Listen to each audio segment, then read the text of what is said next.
Hey! There we are. Yay. Look at us. We did it.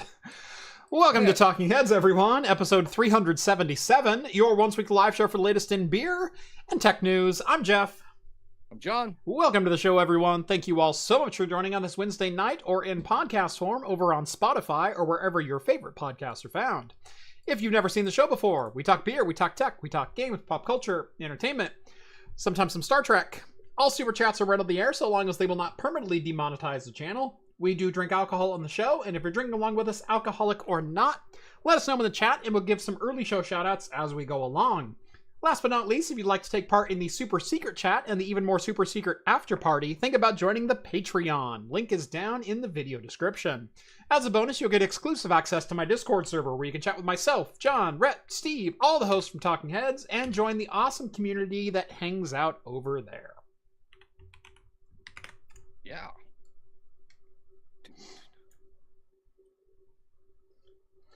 I want to pay tariffs on Jeff's stuff. Well, then good news!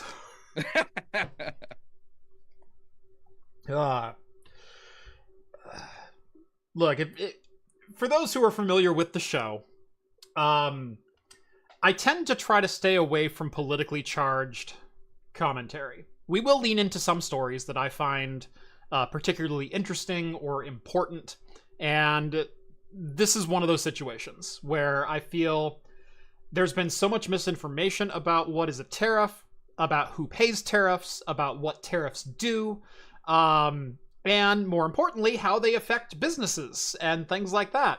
As I run two businesses and I'm trying to get my second off the ground and ship products to you, all of this talk is throwing a whole heap of uncertainty onto me starting that business. So we will certainly get into that. But you Americans are not popular in Sweden right now. I don't think we're popular anywhere right now. We literally blew up global trade agreements overnight on the whims of a madman. And even if he reverses tariffs, which people go, well, he reversed it. No, he didn't. He lowered it back down to 10%, which is still, I don't know, 10% higher than it was to begin with. And it's only paused for 90 days. It's paused until his next time he wants to make some noise and write his name on a piece of paper. Would you want to do business with someone like that? I certainly don't. So, yeah, we're not even popular in America, right? So, yeah, I'm not happy, and I'm going to use my platform. So there we go. Anyway, is that Jeff from Craft Computing or Sam Laporta from the Detroit Lions? Boy, you can go either way. I mean, I don't think Sam Laporta has a beard this nice. That boy's still like 22 years old. So he's got some growing up to do still.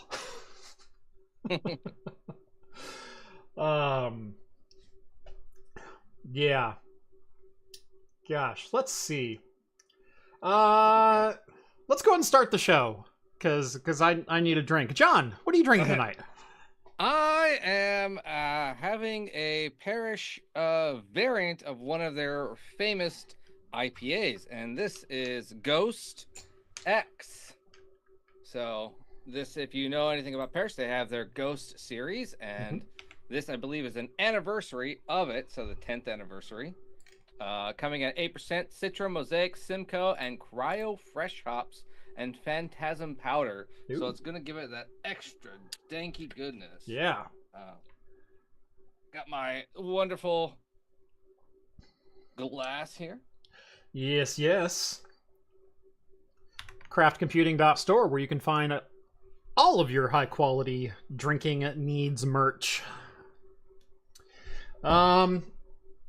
I don't have my beer here on the table, but that's okay, because let me introduce you to my newest thing. I've had a little bit of a set redesign. I don't know if you can tell from there. but the fridge is gone. I no longer have a fridge in the corner of my room. In fact, it's been replaced with a server rack. But it's been replaced with a server rack for a very good reason. Hold on one second here.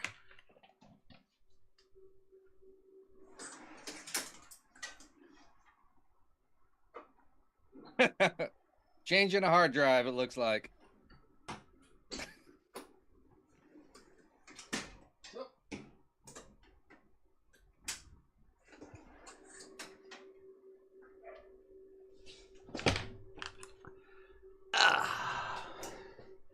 All right. Straight from my beer fridge, we've got an Ninkasi Megalodon Triple IPA, clocking in at 10%.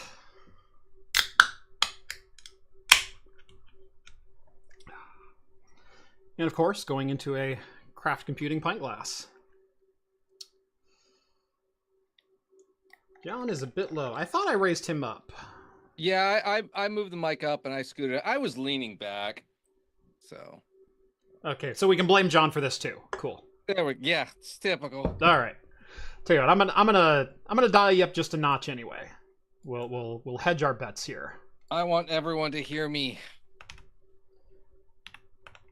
I'm gonna give you an extra 4 dB. See if that appeases the audience. All right. Daryl sends over 2 Aussie bucks. This dollary due is worthless. Thanks, Trump. Thank you for the 68 cents. I mean, 97 cents. I mean, 24 cents. I mean, whatever it happens to be worth today. And I'm sorry. And I'm pretty sure our dollars are going to be tanking right behind. So, yeah, you don't annihilate your own GDP and remove $10 trillion from the market without your dollar being worth a little bit less than it was before. That's kind of economics. So, yeah. Let's see here. Where do we start at? William, I think, chimed in first. He's got a Moore Brewing Huntley Hell's Lager, 4.5%. Rev is cracking into a Naked Baptist Whiskey Barrel Aged Stout from Epic Brewing, 13.1%. Getting up there.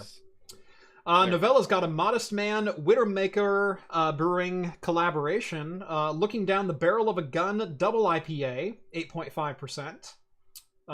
And coming in 0.01 behind the Untapped rating of Rev at 4.23 to 4.24. Sorry, you lose this round, Novella.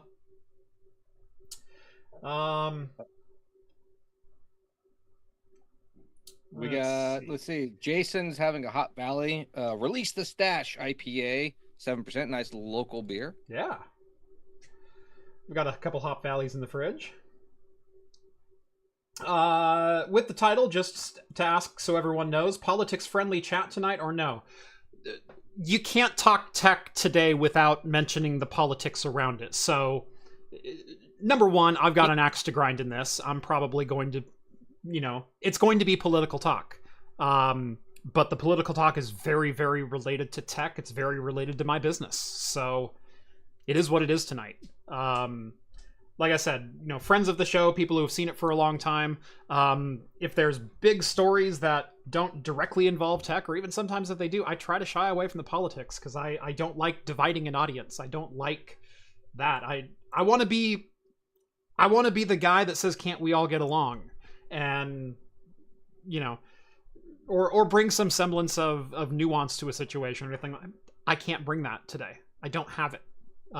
We have mods too that are in the chat, and they will also help guide if it gets too heated, too hot.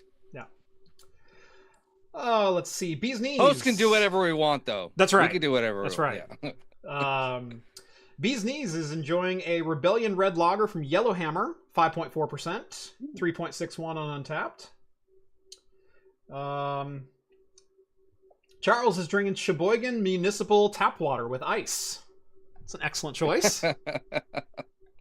Novella's got his Code Rain glass tonight. I appreciate that. Yeah, my Code Rain. Let's see. The one Kia says, "Greetings, Jeff. I'm very, very, very interested in OpenViro Axe PoE when it shows up. My whole family has environmental allergies. I was wondering, or I would love to have an open source air quality monitor for inside my house." Well, then, good news. Last year we came out with Project Axe Effect, which was our beta hardware. And the goal of that was to develop a temperature and humidity sensor that was more accurate than the products that were out there and more affordable. And worked on open standards like SNMP. And the project was successful. The area we went after with this revision was obviously a PoE rack mount proper unit for monitoring server environments. When we go to build the retail version of our Wi-Fi sensor, though, I am actually looking at doing a couple different versions. One that is centered around temperature and humidity, just like OpenViro, Axe, and just like the original Axe Effect was. I'm also looking at developing one that incorporates both VOC, so volatile organic compound sensors, as well as CO2 sensors. I don't know how helpful that will be for allergen response, but it will tell you if there's things in the air. It'll tell you if someone burped past gas, breathed on it, whatever else. But I'm looking to get into metrics for office environments and things like that. And the Wi-Fi model makes the most sense for doing that, whereas the server rack model, you kind of need temperature and humidity. I'm not sure people are too worried about indoor air quality for a server rack. That it's not an environment that people sit by all the time. But for the Wi-Fi, that's going to be different. The Wi-Fi has a lot more potential for deployment. So yeah, lots of fun things coming out there. We'll talk a little bit about OpenViro a little later in the show. I've got it queued up for the third slide that we're going to hit tonight. And Skull's having an Athletic Brewing Run Wild IPA. I like that one. A little non-alcoholic, but that is absolutely fantastic. You got another chat? New super chat. I scrolled right by it. How did I not see that? Not a Pickle. Good name. Sends over $10. Looking forward to being able to catch the show early today, joining with a Hoplark Hop Tea today, since I'm still doing a little bit of work tonight. Well, cheers. Thank you very much, and welcome to the show. That's interesting. What's with the LCARS display? We went from in-person shows to remote shows during COVID, and I figured the most fun way to do that was build an LCARS frame. And it just kind of stuck. I have been toying around lately with revamping it, developing my own branding, that kind of thing. I probably will. It's just, I have had so much other stuff going on the last 6 months. I haven't had time to sit down and redesign all of the different set pieces and things like that. So it was a joke that was put in place 5 years ago and just kind of never went away. So yeah. Well, if you join the Discord, you'll even more so get the joke when everything's all Trek themed. Yeah. Is Jeff from Michigan? No. I've actually never even been to Michigan. I've flown over it a couple of times. The story behind the Lions hat is I have been a Lions fan since the early 90s. My family was huge college football fans. I was born and lived in Oregon my entire life. We're huge Oregon fans here. But when it comes to the NFL, when you live in Oregon, you have to choose a team. And the two closest teams to you are Seattle, which I'm an Oregon fan. I hate Seattle. No, I'm not going to root for the friggin' Seahawks. Are you kidding me? No. I can see Seahawks Stadium from Husky Stadium. No, I'm not rooting for that team. Sorry, it's just not going to happen. Well, how about a 49ers fan? Again, no. No. I mean, I know the Niners were big in the 90s, but no. Still no. Denver? maybe Denver. Like I did grow up watching some John Elway and stuff like that whenever I could see NFL games. So obviously an Elway fan. But watching Barry Sanders was always something else. It was always something special. Every time he touched the ball, you kind of took a breath in and held it because you knew any play he can break it and do something special. He can go. He was that special of a player. And whenever my family went over to grandparents' houses for Thanksgiving, who plays on Thanksgiving? Who's the 10 a.m. game? It's Detroit. So every Thanksgiving, I would go, and without any question, Barry Sanders would be on my TV. I'm like, I love him. And you can't touch the TV because that's going to be on. Right. But I decided then and there, I'm a Detroit Lions fan, and I've been a Detroit Lions fan for 30-something years. So... And now it's finally good to be one. Yeah. Like, look, I paid my dues, okay? Yeah.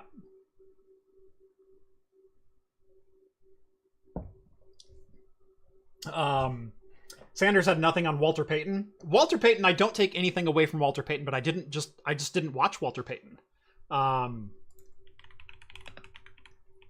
So yeah, and Walter Payton played way before my time. So yeah, it's been like talked about on this channel quite a few times that you're a Lions fan. It's just like, yeah, everyone's now shocked that you have a cap. I've worn it a couple of times. I know. I needed a hat tonight. Nothing else felt right. And I'm like, screw it. We're going to go Detroit tonight. Cosmer says, I guess being a Lions fan is better than being a Vikings fan. Amen. Last year. I don't know. Both. So horrible. They're screwed. Especially the Lions. I do have a neighbor who's a massive Packers fan. He's got a custom Jeep Wrangler, or it's not the Wrangler, it's the Gladiator. It's the truck. And he's an Oregon fan and a Packer fan. So his truck is all green. It's got yellow accents on it. It's actually a really pretty truck.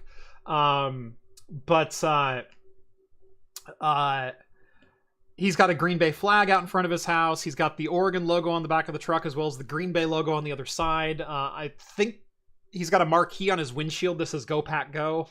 Oh gosh! So the last 2 years, when Detroit has won the division, I've gone and put a little tiny Lions flag in his front yard right outside of his door. He has no idea it's me. I don't have any Detroit gear outside. I'm not the kind that marks my vehicles or hangs flags or anything like that. But I just wanted to let him know. Yeah. He's probably gonna come to. He's like, man, this guy keeps putting this flag in my yard. I need someone to help me. Every November, I've got a Lions fan in my yard. Can you help track it? What the hell? Sorry, bud. I didn't see anything. I don't know. My cameras don't reach your yard. I'm sorry. Yeah, unfortunate. I wish we could catch this little vandal. Yeah.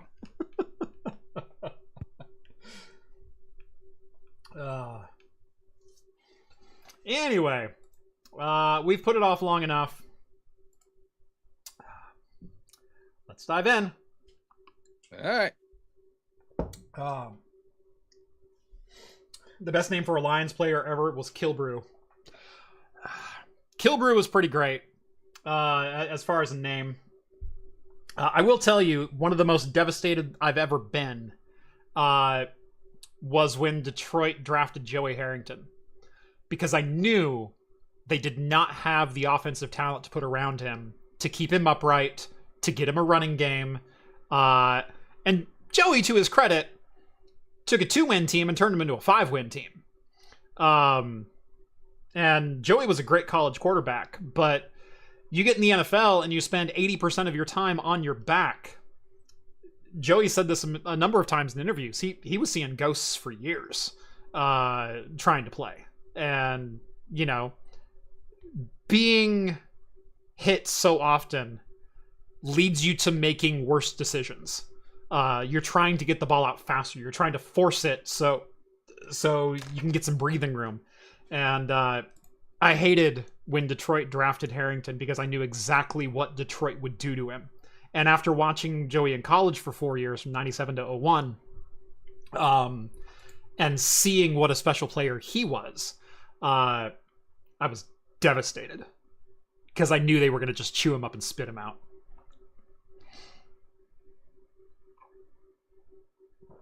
Yeah. No, we could talk more football. So yes. My wife doesn't follow a team. She follows a quarterback. Yeah. So I have 3 different team jerseys. Although I will say this, it makes it very easy to buy gifts. So it's like, oh, it's all the same stuff, right. Just a different team now. Right. It's just a different color. Yeah. It's a different color. That's great. I got merchandise now. Thank you. I don't have to think about birthday gifts or Christmas gifts or anniversary gifts. There you go. Yeah. Yeah. Anyway, like I said, let's go ahead and get into it. Oh God. Hold on. They've got like this full page ad at the top. So all we're gonna see as we scroll down is, oh, there it goes. Okay. I was scrolling and I'm like, really? You're gonna stick the ad at the top? Dang it. Okay, we can get by it. The Trump White House insists that iPhones will be made in the United States. His tariffs on China and Taiwan are going to force Apple to build their own factories here in the States. So they don't have to pay his, what was the last count, 125% tariff on imports? Yep. Here's the deal. They can't.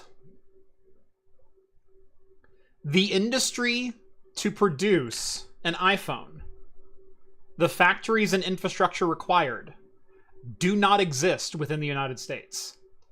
And even if we wanted to develop them, would be 10 years out. Well, building the building itself would be, yeah. Right. I mean, TSMC's got plants going up in the United States. They've already got one in Arizona. I don't remember TSMC Arizona if they're actually producing yet. But I know that they were going to be.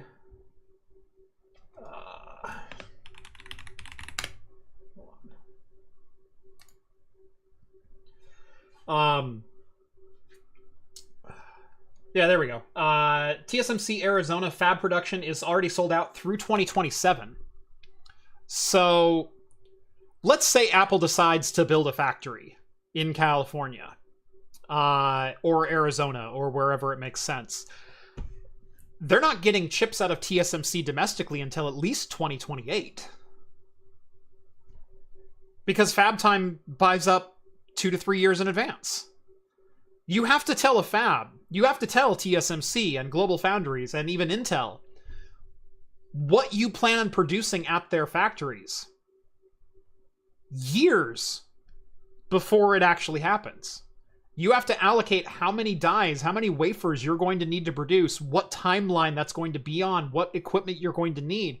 Because it's not like you can just start producing something else. There's time and infrastructure that goes into every part swap inside of a wafer factory, inside of a fab. So, best case scenario, Apple might be able to start getting chips out of TSMC domestically in Arizona in 3 years. And let me tell you, that's probably one of the shortest turnarounds when it comes to technology and infrastructure.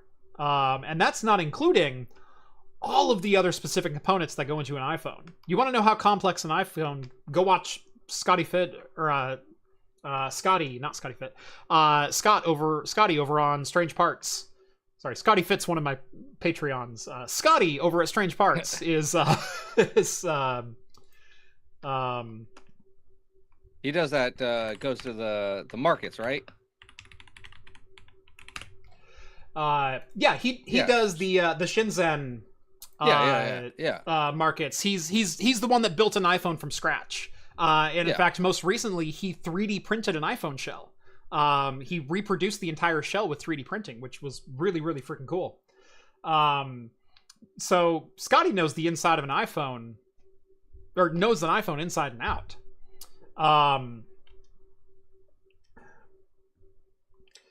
And do you think all of the esoterica that goes into an iPhone, all of the ribbon cables, all of the micro switches, the display technology, like let's exclude TSMC because they at least have a facility that might be capable. I don't even know what Apple's going to be shooting for in 2028 as far as FinFET, as far as die size. And by the way, in the comments, any political riling, instant ban. You can talk opinion, but don't do anything dumb. Yeah. You just here's my thought. Yeah. Don't. Rule 1: don't be dumb. Don't be dumb. Which we use other words, but blanket statement. I'm going to be anti-Trump. If you type Trump 2024, you're gone. I don't care. I don't want to see it. There's no redeeming qualities for his administration or you as a person for backing anything that he's doing. If you care about any person within this country or globally, there's absolutely nothing you can say to me to convince me otherwise right now. Absolutely nothing. We are on the fast track to North Korea's administration. And I don't say that lightly. You want to talk politics? I'll go fucking politics on you. But I'm not going to take it in my comment section. This is my show. Everyone understand? We all good now? Cool.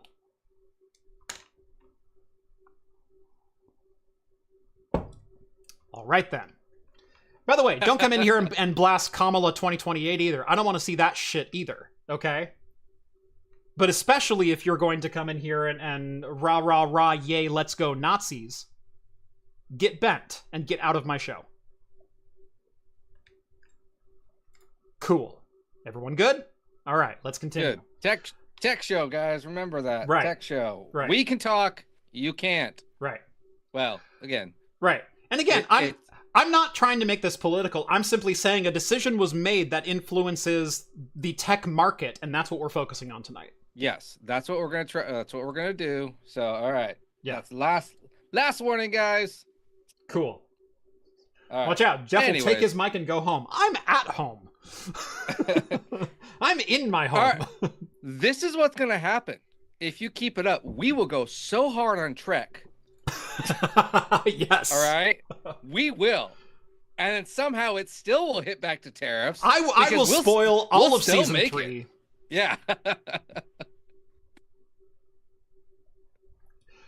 Cool. Yeah, but no, I mean yeah, I don't know. There's stupid stuff. Yeah. Said stupid sides. Anyway, so let's just exclude TSMC entirely because, like I said, there's the possibility that if forced to, if armed behind their back, Apple had to use TSMC domestically within the US to produce chips, and they even could do that and had the capacity for it, which, by the way, I don't even think Arizona's TSMC has the capacity to produce the global supply of iPhone chips. Let's just put a pin in that one, okay? Where are they getting the screens from? Where are they getting the micro switches? Where are they getting the vibration and haptic feedback motors? Where are they getting the ribbon cables? Where are they getting the raw aluminum from? Where are they getting all of the other things? Where are they getting the sapphire glass from? Where's everything else coming from? Well, they should just build a plant in a factory here in the States. It's not that simple.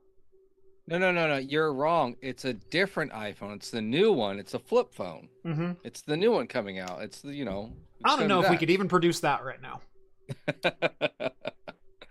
Although that would be pretty epic, actually. Yeah. Yeah, the screens are Samsung.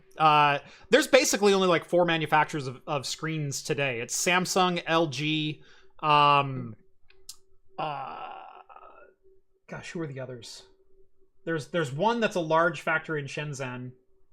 I'm trying to think of the others, but that's basically it. That's all who makes LCD panels. And they're all Taiwan. There are 3 in Taiwan with 1 in Shenzhen. Why do they call it Silicon Valley? Because that's where the tech companies exist. That's where they're headquartered. That's not where they're made. Yeah. That's not the factories. Right. Software is developed there. Ideas and planning of design, infrastructure, that's all developed there. Intel's headquarters is in Hillsboro, Oregon. We're right next to it. It's 40 minutes from me. Okay. Most of Intel's fab facilities are here in Hillsboro. They have 3 different campuses here in Hillsboro, including 4 very large fabrication plants. Guess what? Crack open a Core 2 Duo CPU. It says made in Malaysia or Indonesia, or a dozen of other fabs around the globe. A lot of their Xeon stuff is pressed right in Hillsboro or possibly San Jose. But a lot of their consumer stuff is elsewhere. That Intel HQ was Santa Clara. Nope, it's Hillsboro, Oregon. Intel is an Oregon company. Yeah, Jeff's been there, trust me. Yeah. Yeah, I mean they have an engineering team in Santa Clara. They have corporate offices in Santa Clara and San Jose both. But their main headquarters is Hillsboro, Oregon. Yeah. Again, just similar to the Silicon Valley, our main headquarters theirs is here. There are other production areas all over the world for other companies. That's just how it is. Mm-hmm. And something like what's going on right now hits everyone. And specifically by a dumb statement like that, it is a dumb statement, that it's just going to affect everyone. And it just throws everyone in this hissy fit and whirlwind. And it's dumb. It's just dumb. But whatever. Not even going to explore those comments. Yeah, it's all dumb. Yeah. But it's not like Apple can just turn around and go, oh, I guess we'll make them here now. They still have to import the screens and the raw materials, and that's what I meant. It's a dumb statement. Just say you could do it instantly. It's dumb. We live in a global economy. Everything is global. I was going to leave this until the next segment, but screw it. I think we'll talk about it now. OpenViro, my little pet project here. Do I have a board? Hold on, I might have a board. Oh, cool! I got one of my red PCBs. Yay! Haha! Early prototype PCB. There we go. OpenViro. My little tech startup, my little corner of the world. Am I an expert in tariffs? No. Am I an expert in global supply chains? No.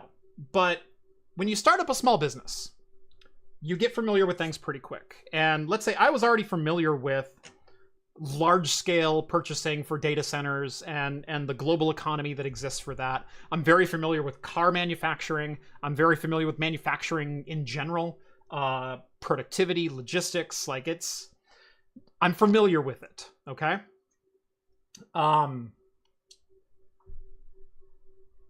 This device right here was produced in 3 different countries.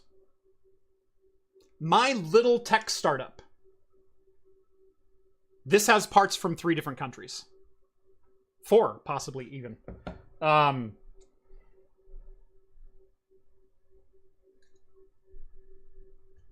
This little board right here, I needed to get from 4 different countries to make it to this state. Do you know why? Because we don't make these parts in the US. These parts do not exist within the United States. We have no capability of building them.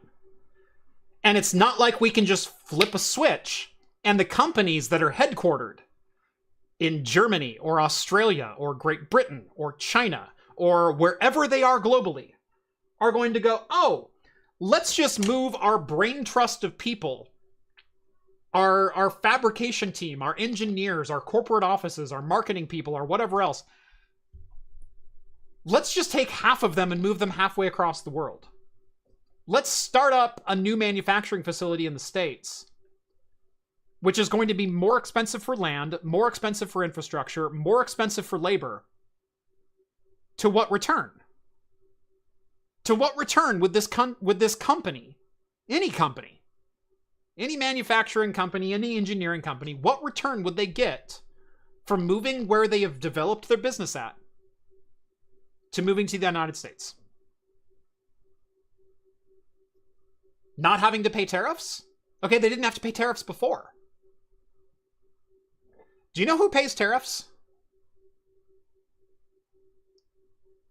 Do you know who pays tariffs? Oh, are you talking to me? I thought you were talking to the crowd. I'm making a statement and letting it sink in. Oh, so I'm okay, repeating the question twice. Yeah. Well, when you say it the second time, no. Sorry, I'm not accusing you, John. I was like, I'm reading chats here, Jeff. Yeah. Come on, just hang on. Yeah. Do you know who pays tariffs? Because I do, and I mean that both ways. I know who pays tariffs, and in my business, it's me. To get my most recent PCBs, not these ones, but the ones that are shown off on the website right now, to get my most recent PCBs into the country after being the PCBs being built and then assembled there, so they ship me a bunch of boards just like this. To get these into the country, I paid 27.5% tariff. 27.5% import fees. Guess what? That's 27.5%. That was cash out of my pocket, which counts against my profit margin. Do you think I'm building these as a charity? Do you think I'm in this business to lose money? No.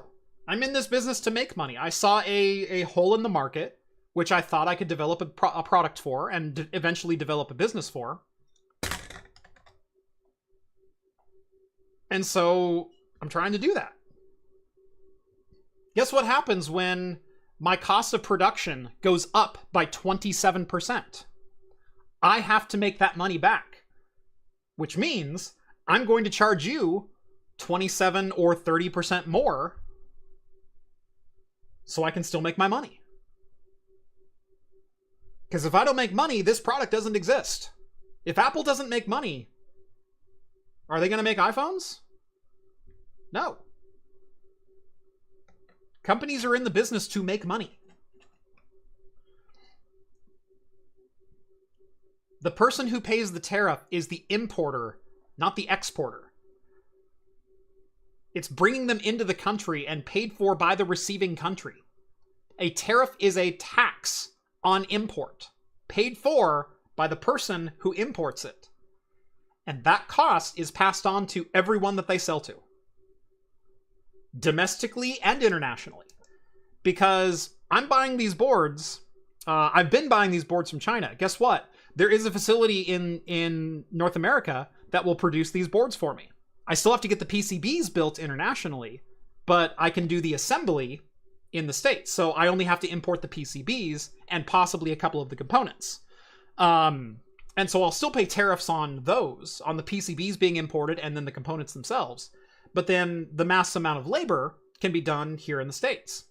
Guess how much more the labor cost is to assemble it here in the States? It's almost 40% more. So do you know what that means? It still makes sense to use international labor to develop these and simply pay the 27% tariff, which increases the cost. It's not like I can do it here in the States for less money. And I'm going to end up with the same product in the end. It's just more expensive. It's been taxed to oblivion. And that's me. That's a microcosm of my business. How do you think Apple feels with $1,000 iPhones? Even if they taxed the raw component cost, I think iFixit broke this down. Like an iPhone 16, raw component cost, not assembly, just the build of materials, is almost $650 or $590 or something within that margin. Guess what a 30% tariff adds to that? Oh, about $260. The cost just went up for Apple from $600 to $850 or $900 on the individual phone. Is Apple going to go, oh, we'll just sell it for the same price? We weren't in this to make that much margin. No, because Apple has other costs involved with this as well. You're not taking into account, what did it cost them to build this phone, test this phone, QC this phone, engineer this phone, develop this phone, write software for this phone? Apple's costs are in the billions. And do you think they're going to take a 30% hit on the component costs at the last minute? I wouldn't. Because I'm in this business to make money.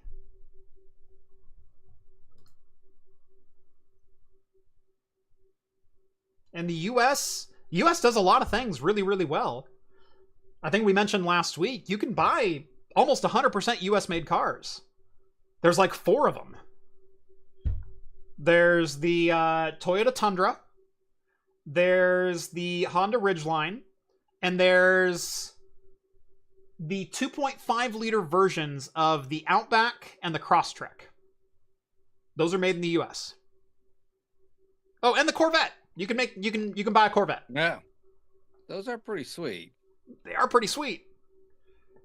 But those are the only almost fully domestically built cars. The engines, the transmissions, the tires, the wheels, the frames, they're all built in the States. Every Ford, those engines are built elsewhere. They're not machining the engines in Detroit anymore. They're assembling in Detroit still. But a Ford Explorer is only 40% domestic parts, which means on 60% of the vehicle, Ford's going to be paying tariffs for imports. And guess what? Even the domestic vehicles, even the Tundra. Let's take the Tundra. We just slapped a 50% tariff on steel. Guess what the frame is made of? It's made of steel. Your cost of your frame just went up 50%. Even the domestic goods that we manufacture here, that we have the facilities that this administration is hammering into us. We need to bring back American jobs. Cool, you just made it less incentivizing to build factories here because our shit is now more expensive. It's worth it even less today than it was yesterday. And you pissed every country off, so they don't even trust us anymore. They don't want to trade with us anymore. So cool. I hope you enjoy $3,800 MacBook Pros when they were $1,199. I hope you enjoy $100,000 vehicles, because that's not going to change anytime soon.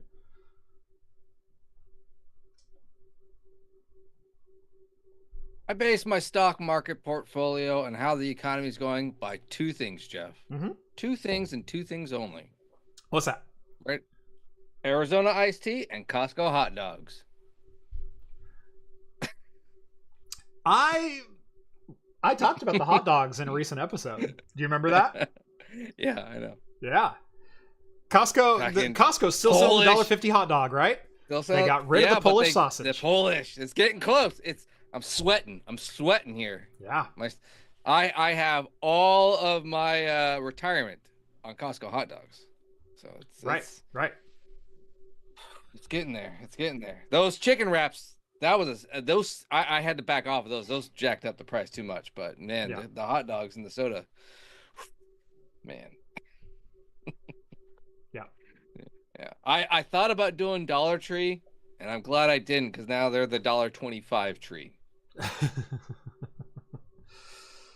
Yep. Plus, actually, did you see they increased that to $3? That's ridiculous. Mm-hmm. Ridiculous. Yep. A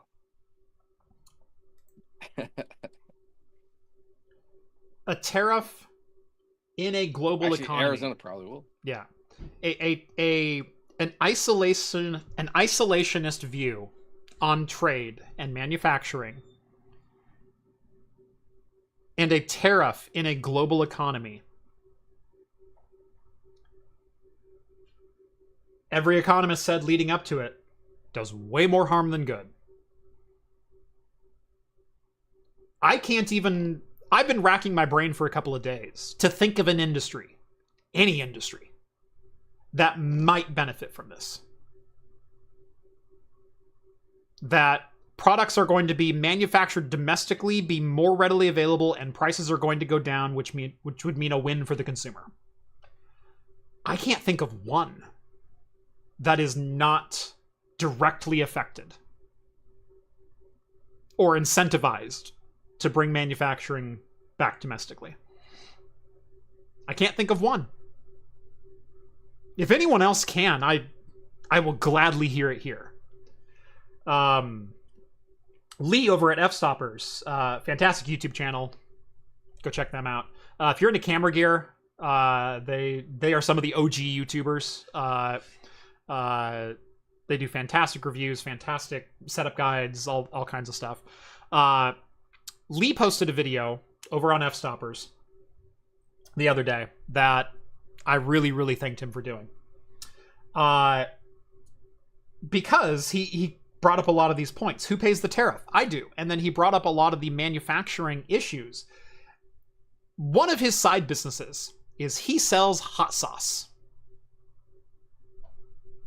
Seems like a pretty easy thing to do domestically, right? Grow the peppers, make the chili yourself, bottle it and sell it. Bottle it, label it, sell it, right? Except it's not that easy.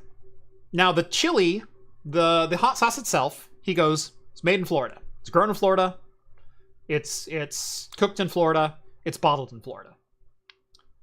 But the packaging's something different, because he goes, I wanted a specific shape of bottle. I wanted a glass bottle that had a certain look to it, that I could sell my hot sauce in. Makes sense. You don't want to sell your hot sauce in a plastic bag, so, and marketing and visual appeal and quality, and there's a reason when you open a new iPhone, the way the boxes are engineered is the tolerances are so tight that it's almost like a vacuum seal. That is a premium feeling box whenever you open a MacBook or an iPhone or whatever. That product experience is engineered to enhance your experience. And it's not dissimilar for a bottle for hot sauce or an aluminum enclosure for a temperature sensor. Yep. I want my product to feel good, to make it worth the money that you're spending on it. He wanted a bottle. Well, cool. He goes, I live in the US. Let's try to get this done in the US. Guess what? There's not a single factory that he could find that could produce a bottle. Sure, there's artisan glass blowers if he wants to spend $20 per bottle. And they're not going to be uniform. They're not going to be made to spec. They're not going to be made with identical capacity every time. Maybe the neck is not the right size every time. Maybe he can't get it threaded. He goes, the US was out. So I went to a factory in China. I approached, he goes, we currently have our bottles made by a perfume bottle factory in China. They made the mold for his bottles for $500, and he pays about $1.50 or $2 per bottle. It's okay. Well, what about trying to get something closer? Let's go to Mexico. Mexico's close enough. At least I could visit the factory. You know, it's not that far of a flight or anything like that. Like, I could still go and see the product being developed. Mexico wanted $25,000 to make the mold, and then $4 per bottle.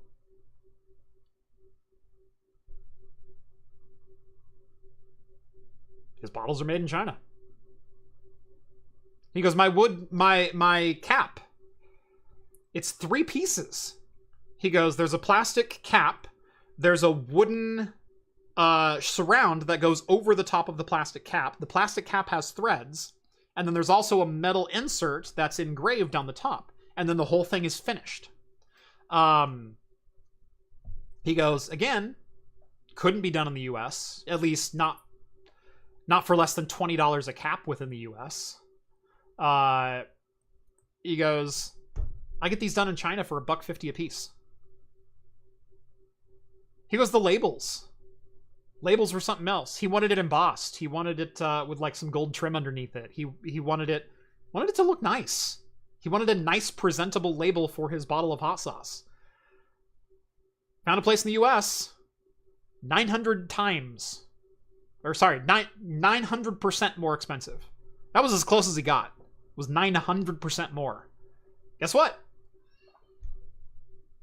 Yeah, he could make it in the US for about 10 times the cost.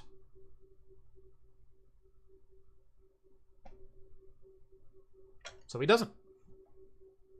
And it's not like a company is going to... Number one, you have to start up a company. Let's say I wanted to start up a glass bottle business. I would have to front millions of dollars. Let's say even $10 million for a decent sized building with enough capacity and enough machinery. And that's just in the infrastructure. That's just the building and the machinery. Then I gotta hire people who know what they're doing already. Because it's not like I can do a mom and pop startup and go, okay, anyone here know how to blow glass? No, if you want to run in production, you need to have experts already in place. Those experts don't exist within the United States. So instead, you're going to, H-1B or visa someone over so they can help you develop a factory here. You're going to pay U.S. wages of $20 to $35 an hour for a factory worker. You're going to pay import fees and tariffs on raw materials, on raw stone and gypsum and everything else that's required to produce glass. You're going to produce the glass and then produce the glass bottles yourself. And the only reason your market might potentially be successful is if, one, you're able to produce a good quality product, and two, the tariffs never go away. And in the end of all of that, you're $10 million invested, plus probably another $8 or $10 million in labor, in employment costs. You're $20 million into this endeavor. And the consumer still loses.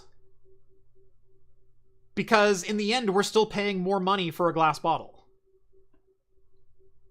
Do you see where the economics just don't line up with this?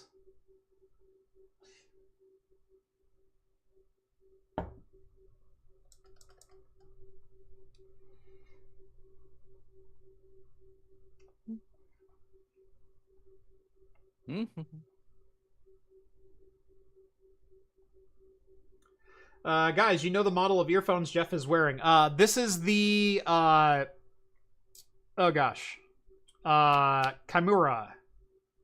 from Antlion Audio. Local company, Corvallis, Oregon. So speaking of domestically produced products, here's one. Antlion Audio, Kimura. This is their in-ear studio monitors. This is their single driver model. I've worn this for a couple of years here on the show. They have another one that is a dual driver model, and that is typically the headphones that I wear when I'm playing music anymore. I love in-ear monitors. I always have, and those are absolutely fantastic. The Kimura comes with an around-the-ear setup and then a boom microphone. Or they use standard cables, and so you could do what I did, and I actually adapted mine to just a single ear, and then I've got a microphone down here for when I'm chatting or anything like that, and I don't want to use my boom mic. I've got a single ear monitor to listen, and I've got a microphone right here to chat. or Zoom call or whatever else. And this has been fantastic. This is like a $15 cable. You've had those headsets for a long time now. Yeah.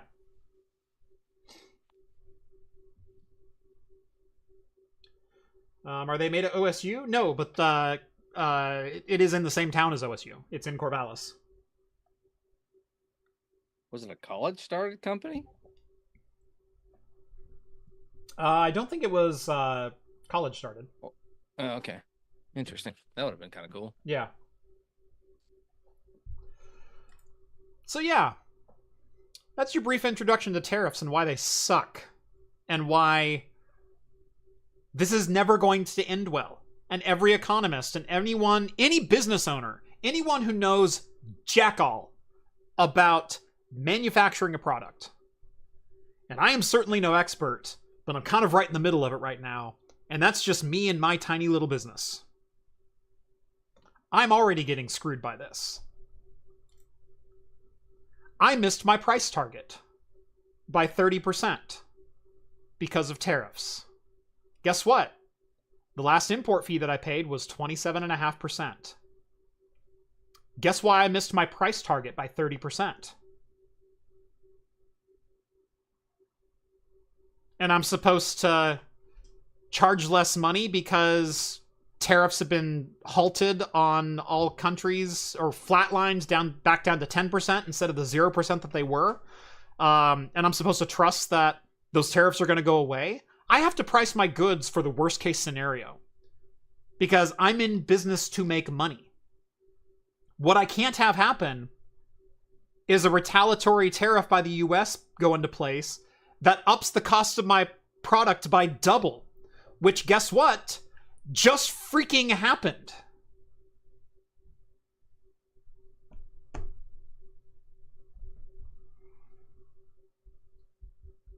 So instead, I've committed to using a US manufacturer who is between 40 and 50% more expensive than it was supposed to be had I gone with a Chinese manufacturer.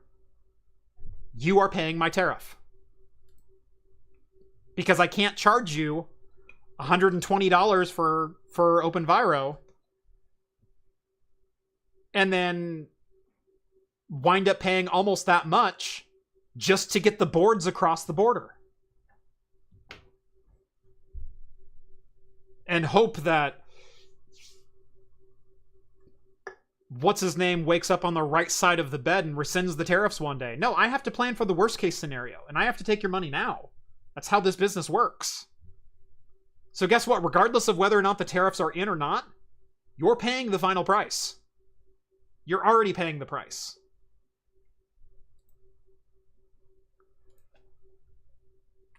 Or you can do what Framework did and say, our cheapest models we can't sell here anymore because we don't have the profit margin on them. We don't want to raise prices, but we don't have the profit margin to keep our lower tier models in stock. So we are not selling them in the United States anymore. You can't get them. Framework has... Oh, dang it. Come on. Of course, buy it. I should have been signed in.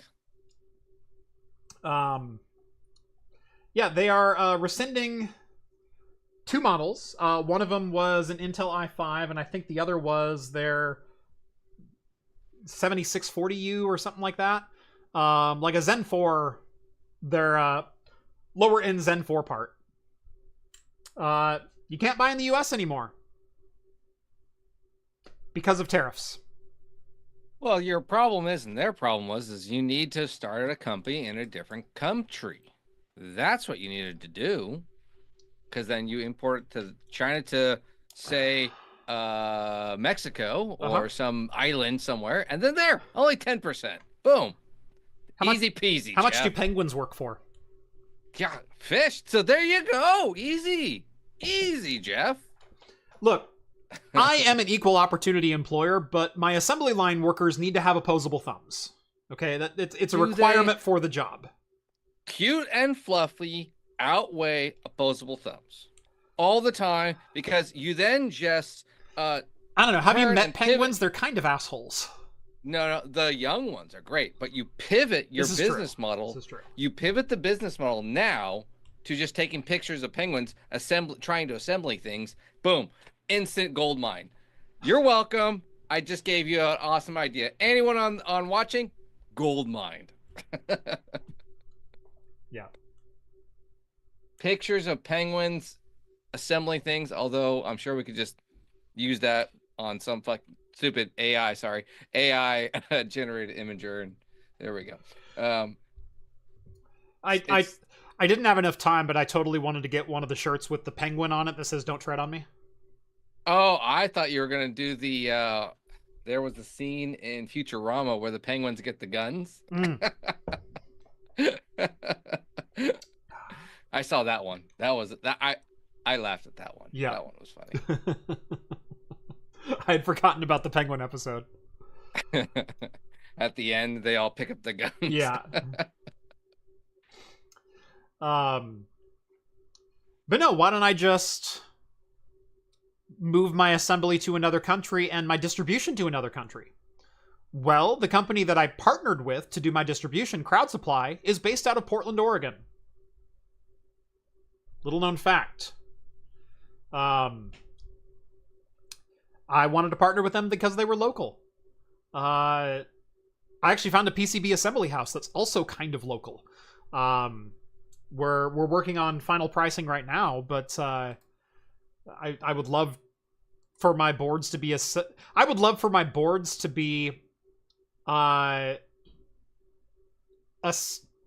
designed, assembled, built, and shipped from Oregon. Like, do you know how freaking cool that is? Sounds like some glassware I know. Right. And if you like this glassware, you should check it out. Which, by the way, is imported. The glasses, yeah. The laser is imported. That does the etching. And the glassware is imported.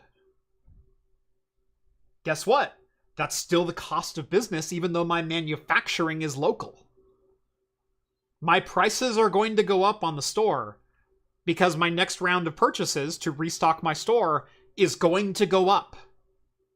You know, that's an interesting fact, and actually, this explores the same note, but in a different angle, is that I personally hate the companies that take advantage of the made in America, and really all that means is assembled in America, and they're using all that. So I'm curious to see what's going to happen now, really where all of these tariffs are going to hit, because and the only reason I state this is actually a personal beef from a video of one of mine, because they went after me stating that my video, because I was pointing out how 3 times cheaper to make their product was if you just purchase these items on Amazon or Temu or whatever one. Oh yeah, no, your 128 growler system. Yeah, exactly.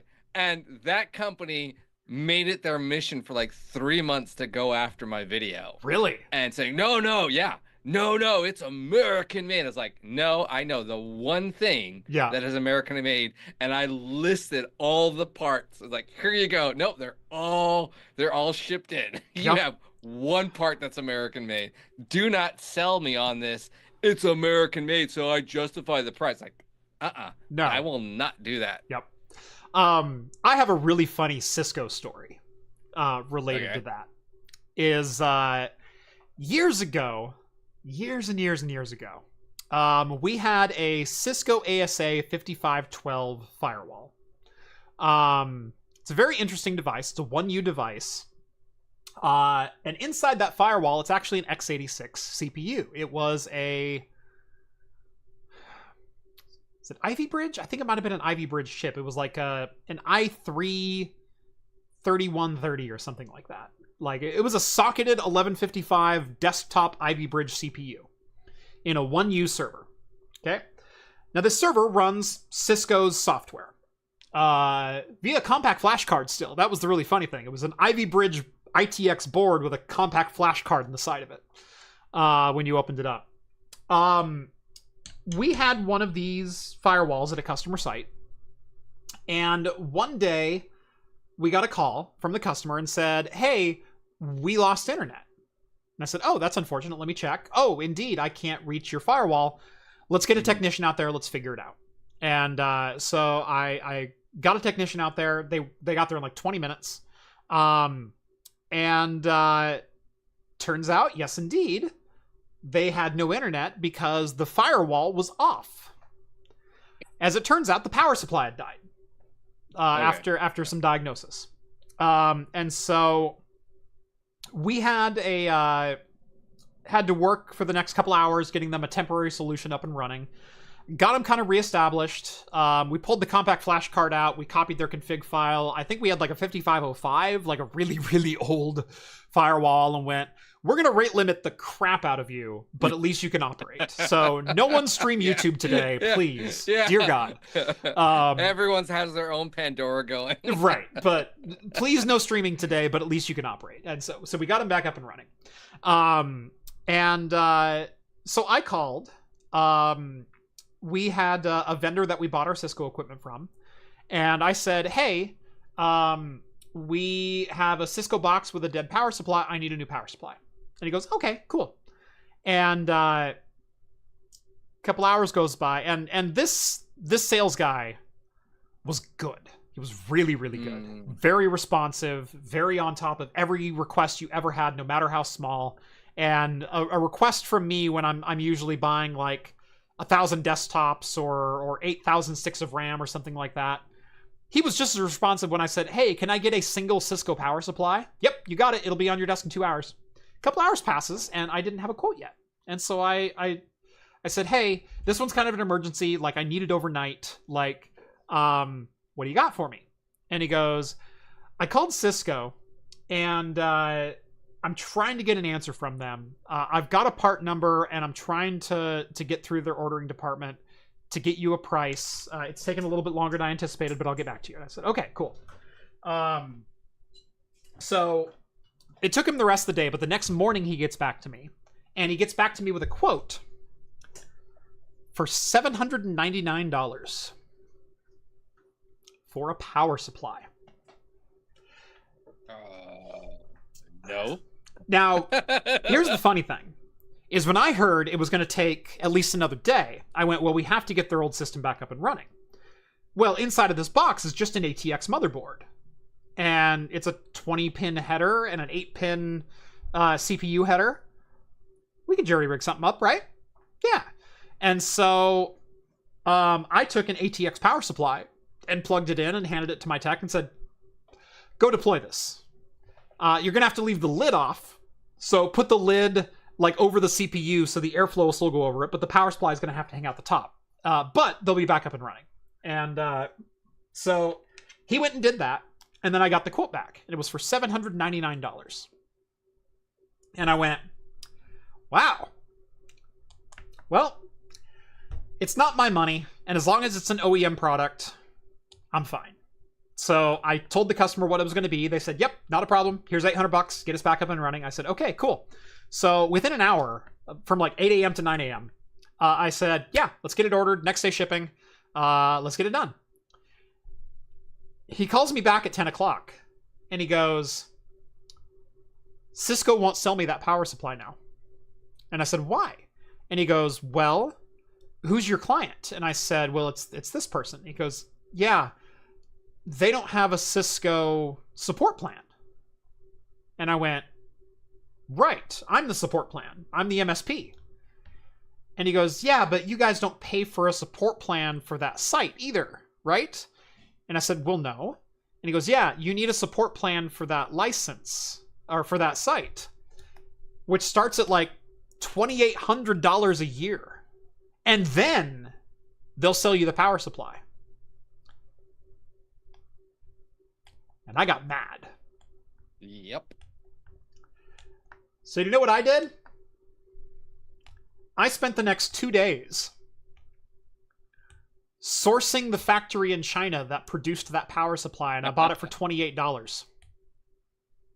I paid cash for it. I paid it out of my own money.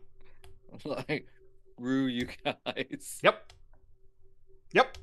I didn't even charge the customer for it. I was so pissed off. And from that moment on, I spent the next 8 years ripping Cisco equipment out of every client I ever came across. I will never do business with Cisco again. Ever. because they tried to screw my client over for $3,000 over a power supply. Now, I don't do that. Yeah, I know. God, there are so many. Yep. I hate companies that wine and dine you. There are even like medium-sized ones that do that locally here. And my gosh, it annoys me so much. Yeah. Especially when I'm having to deal with networking issues, which is not my wheelhouse. Yep. And they're like, "Oh no, it's going to cost this much. Oh, we have a team for you if you get this package." Yep. Honestly, oh, that sounds great. Yeah, Yep. They're no help. Yep. You know. I used to deploy.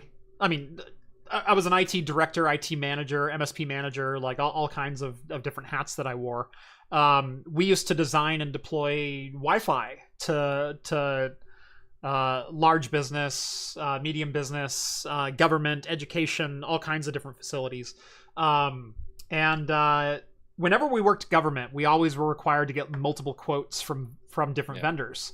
And we would quote out the Unify installs. And then we would have a rep from Meraki or Cisco or Aruba or whoever else come out and quote Wi-Fi installs. Just the hardware and the controllers and the licensing. And I remember one time Meraki came out and quoted us a build. It was maybe 250 access points. And we already had the PoE infrastructure. We were just upgrading to a new system, or needed to upgrade from like wireless G infrastructure. And I think the yearly licensing for Meraki, not the hardware, not the installation, just the yearly license to use the hardware that you would purchase if you bought from them, was more than the entire Ubiquiti lifetime install. It was more than the total cost of ownership of the Ubiquiti install. 1 year of licensing.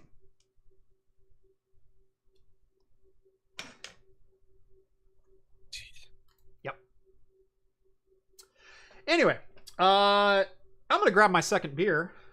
Well, okay, go ahead, do that. I was gonna ask you a question about that beer. Actually, go ahead. I'll ask you while you grab that beer. Well, I gotta take the headphone out, but I'll be right back. So I'm gonna be right here, getting it from my beerinator. Oh, okay. Right You're there. so cool. Well, then, because I'm small in the small area, well, I feel, yeah. You look at Jeff. Everybody look at Jeff. Don't look at me when I'm doing.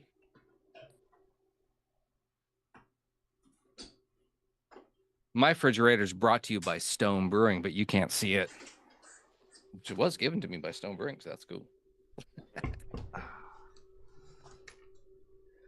If that's not a flex, I don't know what is.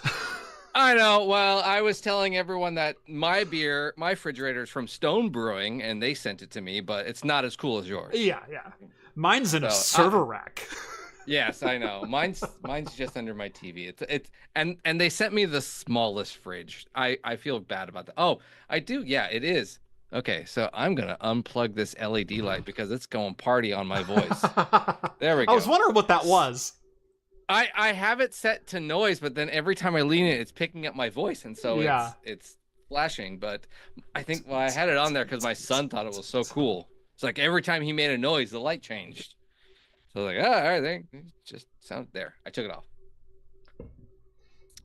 Anyways, I was gonna ask you, and I know this is no, Jason, I don't care. We might take that comment off, but it's not just a fridge. Neither of these are just fridges. Trust me, they're awesome. That's the thing. Yes. Anyways, I was going to ask you. So you were talking to me about this particular beer that you're about to have earlier on in the show. Yes.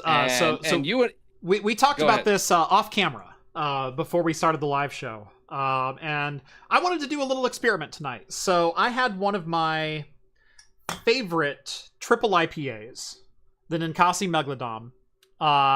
They make this 2 to 3 times a year. It is a 10% triple IPA brewed in Eugene, Oregon. It is freaking phenomenal. Benchmark for like a punch you in the face West Coast IPA. 10%. Awesome. The only downside is they changed the can. They changed the can. The old can was legendarily good. Their new Oh, yeah, so minimalist awesome. marketing, I hate it. Hate it. Anyway, I started off with a triple IPA because my other beer of choice today is from Blackstack Brewing. So thank you, Novella Hub, for sending over this beer. This is also a triple IPA. This is the Thirst Encounters of the Third Kind. Triple dry hopped, triple IPA, clocking in at 10%. Exact same ABV, Midwest IPA, but I wanted to see how it stacks up. So I wanted a refresher of what my benchmark for a triple IPA was. And now we're going to try this one.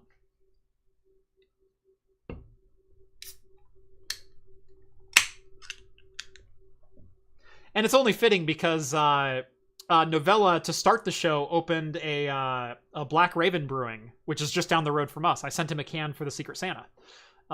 So he had a Black Raven Brewing. I forget which one he opened, but it was awesome. They're out of Lebanon, Oregon, I believe. Black Raven Brewing is.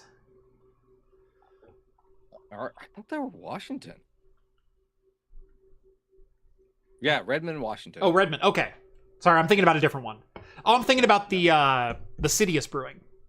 Oh, yes. Yeah. Yes, they're Yeah. out of there. Plug the pint glass. Craftcomputing.store. A functional beer glass. Number one, I make these here in my garage. Every glass is made to order. You place the order, I go out to my garage, and I etch it on my lasers out there. All the design work is 100% custom by me. All the etching work is done by me. And the reason I say they're functional is they are what's called nucleated pint glasses. There's etching on the inside bottom lip of the glass, or the bottom surface of the glass, that creates a nucleation point for your beer to latch onto to create all those little bubbles to let the CO2 escape. Which means as you drink, your head is constantly refreshed, which means you continue to get good aromatics as you're drinking. It's not just the initial pour that you get the head on the beer. It enhances your beer drinking experience. Yes. Your aromatic is at least 30% of your flavor in the beer. If it's got a good aromatic, that's what you want, and you want it to continually go throughout the time. So I was also telling you that I had a beer I saved for the show because basically I wanted you to be jealous that I have it, because I know you're going to be jealous, because we have our IPAs, we have our stouts. You and I are particularly fond of English beers, bitter beers. Some ESBs or some good old fashioned reds, browns. Heck yes. But this is an Imperial rye barrel-aged version of one of those. And this is Firestone Walker's 2022 rye double-aged DBA double bitters ale. 12.6%. Oh, snap. So I was like, I've been saving. Oh my gosh, the malt on this is just. I've been saving this beer for a while. Actually, I forgot it last week. Oh God, what a good color! I know, just a wonderful color. Butterscotch. Oh man. So yes. By the way, the glass John is drinking out of is also nucleated. John, how much was that glass? Yeah. This glass is around now. Actually, I think it's $25. Yeah. $24. Yeah. My pint glasses are $16 each, by the way. Yep. For what I think is better nucleation than that glass has. Oh, 100%. It's a very tiny, because it's only. It's where the stem meets the glass. It's only the stem here. Yours is the complete bottom. Mm-hmm. I don't know if we can. Oops, there we go. Yeah, mine's got a spiral pattern in the bottom of that one, and then I have my logo on the bottom of the Code Rain glass. Yeah. Don't pour a soda in my glasses. They go flat in 5 minutes. They're not for soda drinking. Focus. There we go. Yeah. Yeah, that is the problem with those type of drinks. Yeah. Oh my gosh, that is delicious. So, but yeah, it gets a 4.32 on Untapped. Hot dang. Oh, it's a delicious beer. So yeah, craftcomputing.store. Get them before the price increases. The price will probably increase to about $20 here before too long. Also, I'm there. You can get my stuff. Yeah, you can get Hops and Brews glasses, coasters, whiskey stones, and bottle openers. We have Hops and Brews bottle openers. You need to know how to drink like a pro. That's right. Which is us. It's going to be there. Some people have a problem with that line, drink like a pro. I'm professional and I drink. That's what that means. Professional just means you get paid to do something. I get paid to drink, so you can drink like a pro. I do actually get to. I'm not saying professional drinker. I'm not saying drink until you're whatever else. But at the same time, not trying to offend anyone with that line. It's just a line. It's just a line. Also, it is also what we're doing too, is how to tell people to enjoy it to its fullest. Yeah. That's one of the pro qualities we get paid in, well, like, especially my channel, which I do actually get paid out of this endeavor. Maybe not as much as you, but still, we both get paid in our endeavor, and it is to, one, teach people how to enjoy a beverage, drink it professionally, what you should be looking for. So yes, there is benefits, and the reasoning behind it, just like you explained the nucleation. Yep. There's reasoning behind it. So, which is a professional thing. So yep. Yeah. But it's a fun line to say too. That's right. Yeah. I will say, if you watch us during the live stream as well, we start out the show by saying, if you're drinking along with us, alcoholic or not. Or not. While we enjoy the beer, we also understand there's a litany of reasons why you might not be drinking a beer or an alcoholic beverage. Like I've also said, I like cocktails just as much. But we try to show responsible drinking and how to enjoy it as a hobby, not how to enjoy it because you find no other joy in your life. Like there's a difference in those statements, right? Yeah, we even in the comments, we even talked about how we enjoy even non-alcoholic beers, or there was the hop tea, and we're like, that sounds interesting. Yeah. We would try that. Or hopped water, how often we enjoy those. So yeah, no. Or just in general, beverages in general. You know, there are ones. Plenty of times we've shouted out someone drinking Dr. Pepper or coffee or something else. You know, it's fine. Yep. Yeah, here in the office, I'm just as likely to have a Gatorade as I am to have a beer, or drinking tea or coffee in the morning. Like that's. Have you tried Spindrift carbonated water? I have not. Check out Spindrift carbonated water. It's a sparkling water, 0 sugar, 15 calories, and the only sweetener they use is juice. Ooh. So there's no cane sugar. There's no artificial sweetener. I can't stand artificial flavor. Sweeteners. Exactly. No. But so it's 8% juice. And they have this guava. It was a guava passion fruit. Ooh. It tastes just like a sour beer. And I was like, okay, this is the coolest thing. And they come in 8-packs for about $4. So they're actually pretty decent. That's not priced. Bad. No, it's not. They sell at Fred Meyer, which is, I don't know, Sam's Club. I don't know Kroger. what that is on the East Coast. Kroger on the East Coast. Yeah. Yeah. But yeah, they got like grape, strawberry, orange, creamsicle. They even do mocktails. Nice. So I haven't tried that. I haven't tried those yet, but I've tried 4 different versions. It's like, these are great. I like them better than carbonated waters. Nice, because I will do the carbonated water sometimes. I've done the Kirkland multi-pack. I've done the Kirkland like 24-pack of lime. Lime is usually my go-to for those. Yeah, I like lime. I've done the Klausthaler hopped water. Those are usually pretty good. I've done the Athletic Brewing non-alcoholic beers. They've got a Golden Ale. They've got an IPA. Those are both freaking solid. They're great.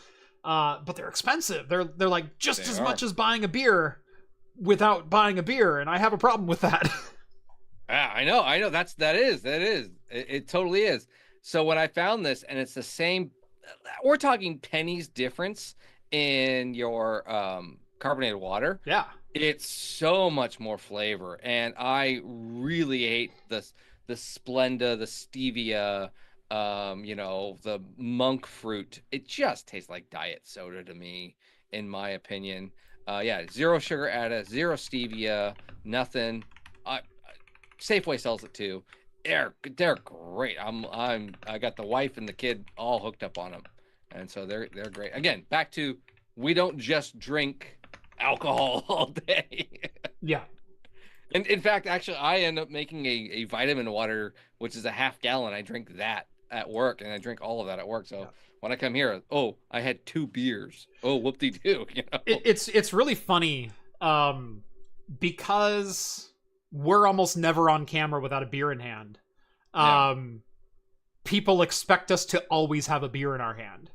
And it's like, no, you realize I'm an adult with 3 kids and a mortgage and 2 jobs and everything. Like, I wouldn't be successful if I was just an alcoholic.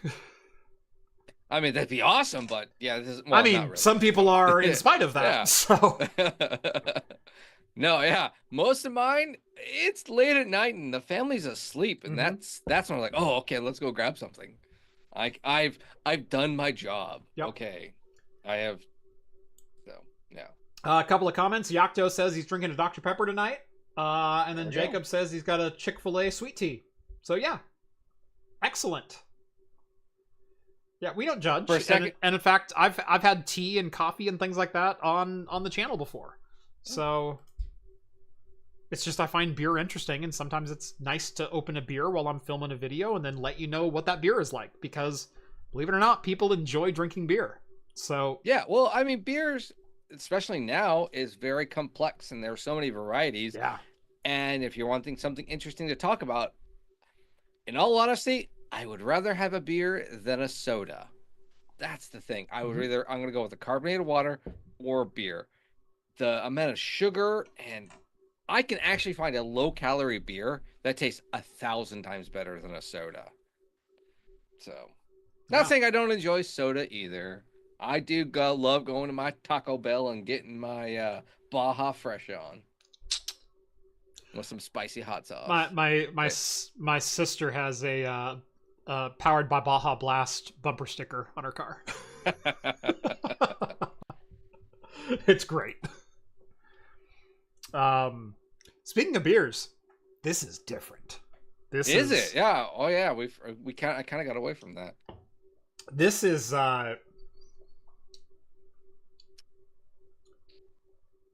completely different than the Ninkasi triple IPA. The Ninkasi, very West Coast, very earthy, vegetal flavor profiles behind it. It's not a lot of citrus to it. It's punch you in the face grass notes. It's grass. It's dank. It's celery. It's those and a little bit of earthy dirt like tones. Yeah, it's a little dirty. Which I really enjoy.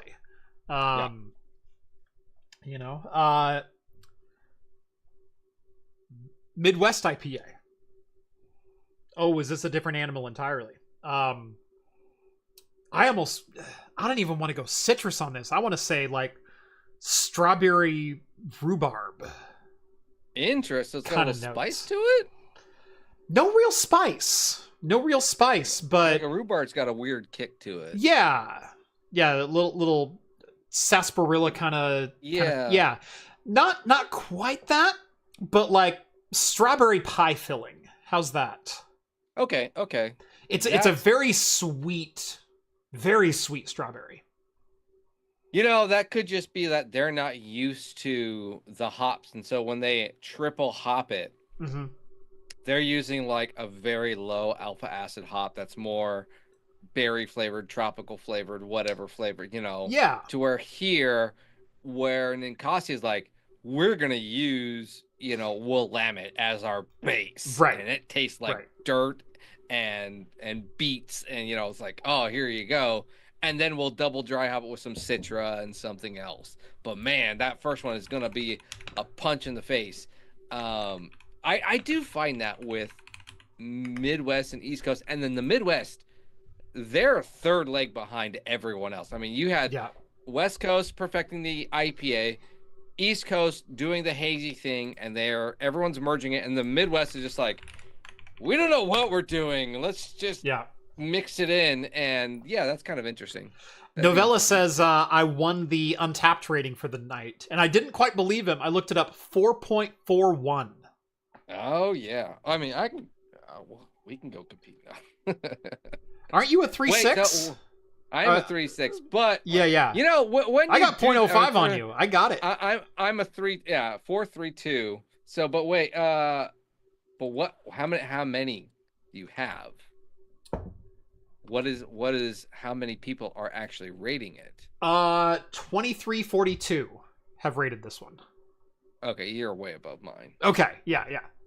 Okay, all right, that's a decent amount then. Yeah, I mean, it's like 4.62 with 20 check-ins, with 17 check-ins, and 12 of them were the brewers. Right? Exactly. Oh gosh, I personally do know breweries that have done that. It's like, come on, guys, don't do that. Best beer ever. Yeah. Don't need to do that. No, but it's fruit forward, but fruit forward in a very different way for an IPA. Like I said, it's almost sickly sweet. To a point where I don't know that I'd give this a 4.5. Because the more would you even give it a 4? It's close. I don't know if I'd give it a 4 or a 3.75. Like, that's where I'm at with it. It's really, really good. It's really good. Okay. So I often do this, and I know we don't have beer news tonight, so this is the beer news. Yeah, this is the beer talk. Yeah. My criteria for something like that, and I know our criteria between the two of us is completely different. Yes. But when it's something like that, it's the two major factors is, one, would I buy more of it? Yeah. And two, what am I going to eat with this? And is it a regular meal that I'm constantly eating? Like, is it? And if I can't justify some of those two, it gets the lower rating. It doesn't. It's this is good, but I'm not going to have it again because I would never eat it with any of these other things. I'm never going to buy more of this because it's overpriced. Now, it being given to you, you probably have to throw that out. So then I have to ask you, what would you eat with that beer? And do you think you could constantly have it if someone else handed it to you, say, for a second, third time, and be like, oh, here's another third party you went to. I'm going to have that again with a different meal. Right. I can see that with the Megalodon because the Megalodon has bittering aspects with maltiness, and then food can be sweet. But when you already have a sweet beer, I will often have a Megalodon alongside a steak and potatoes. Like that's kind of my beer for that. Beef. Yeah, beef. Or really good pork chop, like a really good barbecued pork chop. I could see that. Yeah. Yeah. So red meat is what I crave with a Megalodon. I don't know that I'm craving anything more than garlic fries with this one. So pub snack, basically. Pub snack. You're right. I want pub adjacent food. I want some really good peppered tots or garlic fries, or nothing cheesy, nothing overly greasy, but a little bit of deep fried, a little bit of crunch, a little bit of... I crave salty with this more than anything else. I crave salty. Salt. It sounds like you're saying salty and maybe like the potato absorbing some flavor. Yeah. And that makes me... Okay, and this is just my opinion, but it makes me think that you're wanting to take that flavor off of your palate to kind of balance the sweetness. It's a little too sweet for me. Yeah, that's exactly right. And so it just seems like it's good. It's good for the one-off. And if it is a one-off beer, it's a one-off beer. There's nothing wrong with that. I think I would definitely have it again. Like there's no question it's good. Yeah. Would you buy a 4-pack of it though to have as a weekly drinker? A weekly drinker, no.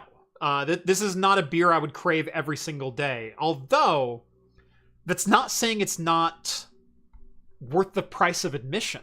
And here's where John and I differ a little bit is I will go on what does the brewer say I should be tasting, experiencing, pairing with, whatever. Because the brewer's vision should be what carries me to what the eventual goal is, right?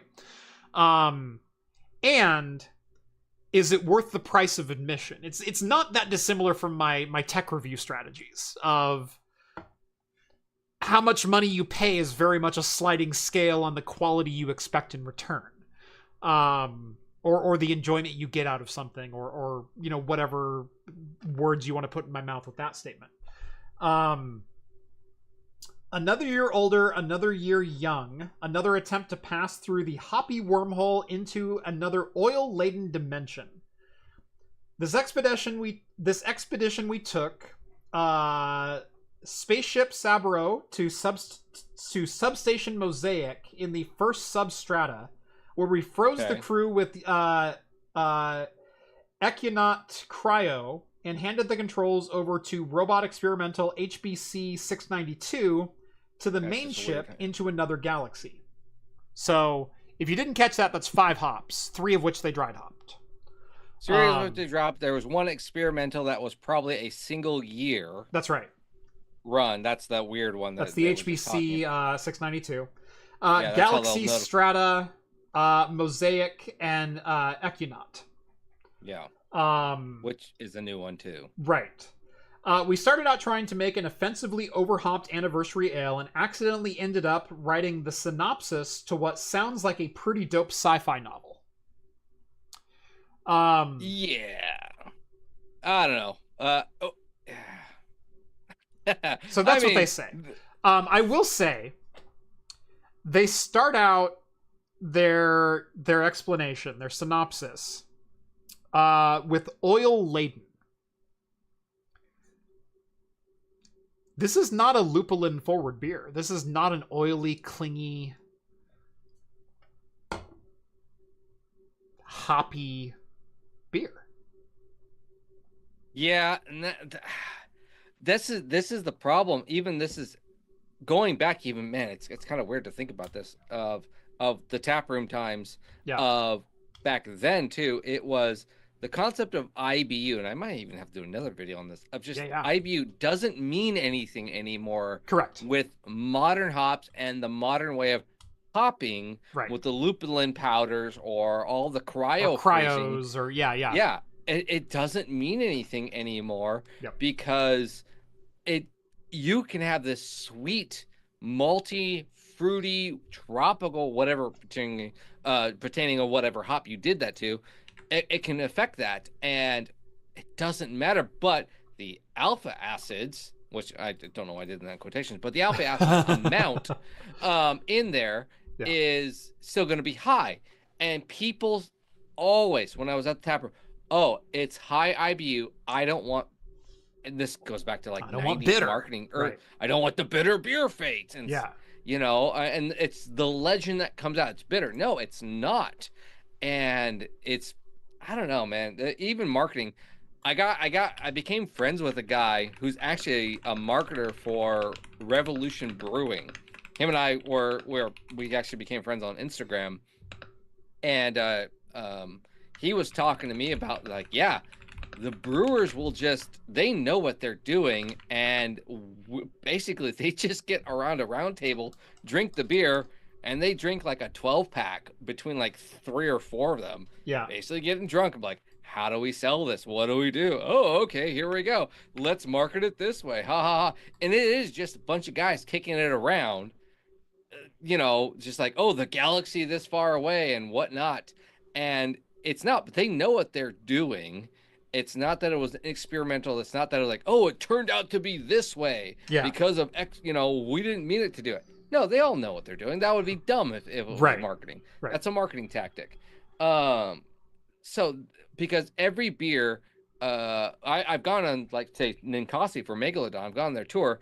They have small batches that you can go and drink of like, hey, our brewer's experimenting with this. And it's a 1 gallon. It's like, hey, here's the latest thing we're trying. Yeah. And this is what our brewer's trying with homebrew, and it's great. Yeah. Yep. I've been to Novella. I've been to Cigar City too. At the brewery too, and I talked to one of the, not the main brewer, but it was a brewer. Yeah. And yeah, they have a great barrel system, but they're known for their IPA. The Maharaja IPA is a fantastic IPA. Yeah. But yeah. Anyways, what I'm just saying is, it's all marketing. They know what they're doing. It's, whatever. Yep. But I do find it interesting, though, the West Coast, Midwest, or Midwest, and East Coast. Yeah. Mid is so far behind on beers. Water is weird there because of everything. Water treatment is actually probably more important than your hop profiling. Very much that's so. going to give you your mouthfeel. Yep. So, yep. anyways, This is more like a sweet hazy than a traditional triple IPA.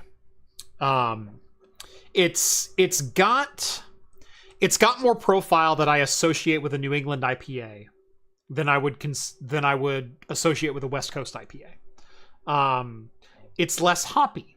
Now, hoppy, when I talk hoppy, can mean a couple of different things. It can mean bitter, it can mean grassy, it can mean dank, it can mean citrusy, it can mean any of those things. I don't get those traditional hoppy markers, even though this is a IPA triple hopped. It's a little bit different. Like I said, it's strawberry rhubarb presenting more than anything else, which doesn't fit into the orange, guava, pineapple, pine, citrus, grass, dank, Mary Jane profiles that you normally associate with an IPA. So this one caught me off guard. It's definitely good. But like I mentioned, I'm craving salty food alongside it to balance it. Which I didn't even notice until you pointed it out. Like, I'm going like, I need some tots with some pepper and some salt. And you're you're trying to balance it. And I went, you're right. Yeah. Well, that's, I find that with a good beer in general, like what can I see myself eating this with? Mm-hmm. Is it a snack or is it a main meal to accent the meal? Okay, if it's a snack, okay, it's a one-off snack. And there's a place for all of that type of stuff, that's fine. But a staple that I want to have in my fridge is going to be versatile. When you're saying you want red meat, something like that, okay, that's a lot of meals. And so you can expand that portfolio to where, like, I can keep a 6-pack of this in my fridge, and depending upon the meal we have that day, okay, I'm good with this. I'm good with drinking this. Yeah. Similar to red wines or other, beverages, they fit perfectly with certain things. A lighter Pilsner would probably go with chicken, or a lighter IPA or something like that.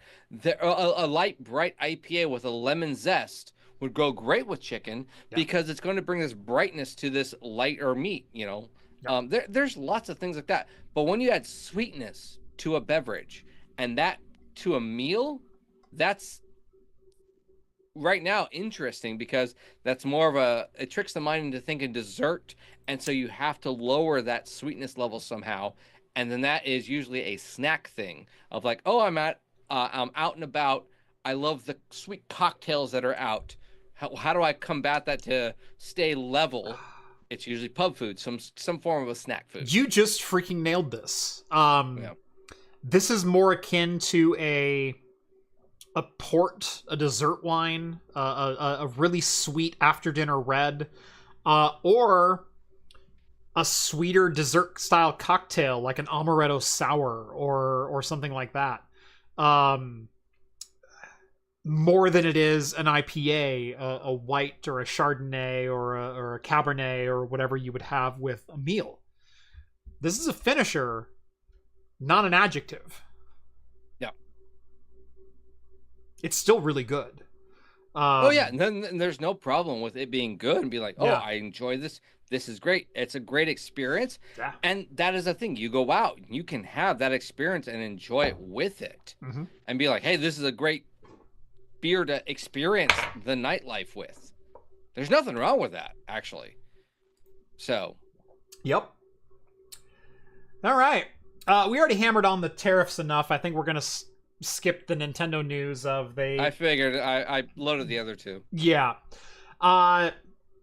I wanted to talk about this next one because I've been playing the crap out of this game, and so is the rest of my family, and that is Schedule 1. The new indie sensation. If you haven't tried Schedule 1, it's on Steam. It's $15. It's a hell of a good time. You're a drug dealer.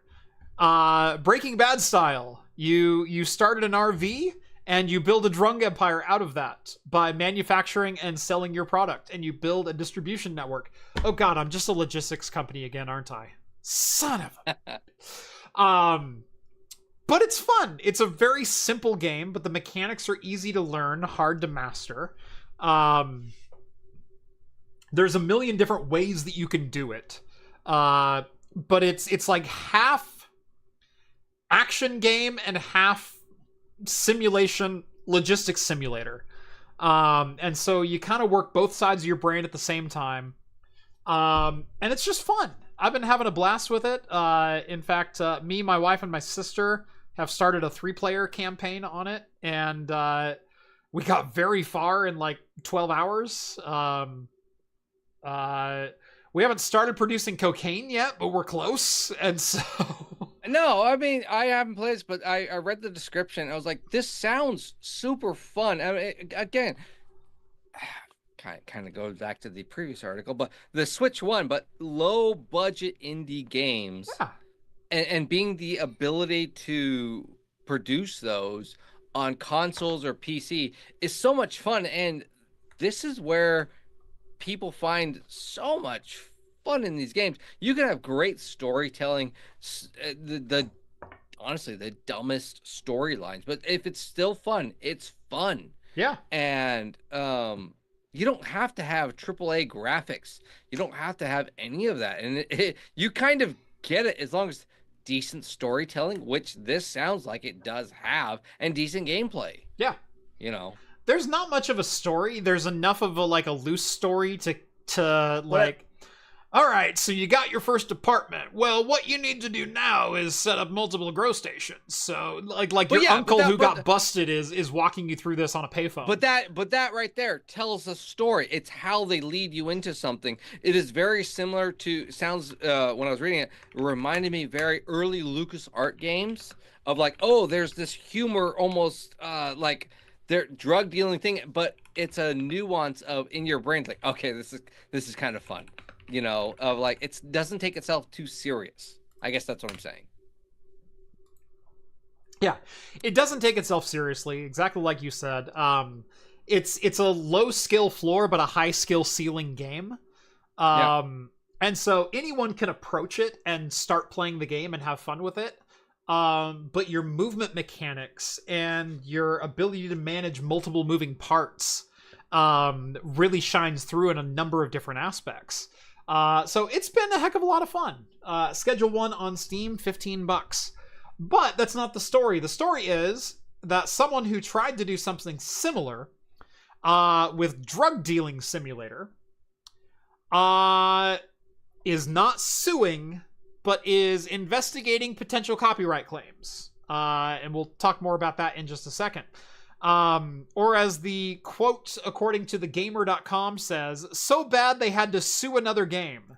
Schedule 1 fans are review bombing Drug Dealer Simulator over copyright investigation.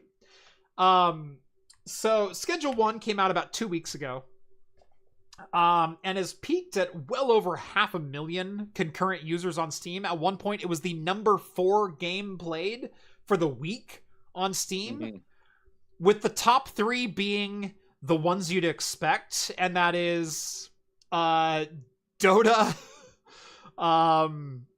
Counter-Strike 2, and then there was something else. Schedule 1 was the only paid game in the top 4. The other 3 were free Valve or other MMO style games. And so really impressive early results from what is essentially a solo developer. Now, there was a game that came out many, many years ago called Drug Dealer Simulator. And in fact, it spawned a sequel called Drug Dealer Simulator 2. At its concurrent peak, it had about 3,500 users. Moderate, you know, like it sold some copies. It got some people playing it. But, and I don't mean this as like a point of contention, like, oh, what a, you know, no one played it. People played it. People played it. It was an interesting concept. Yep. Was it very good? Drug Dealer Simulator is what we refer to as an asset flip game. It was shovelware. And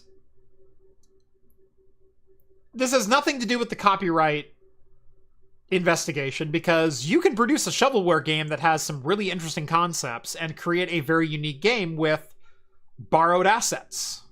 So the idea of an asset flip game is you buy Unreal Engine, and inside of it, it includes 1 million assets, 1 million different models for different characters and environments and landscapes and vehicles and how to interact with them and things like that.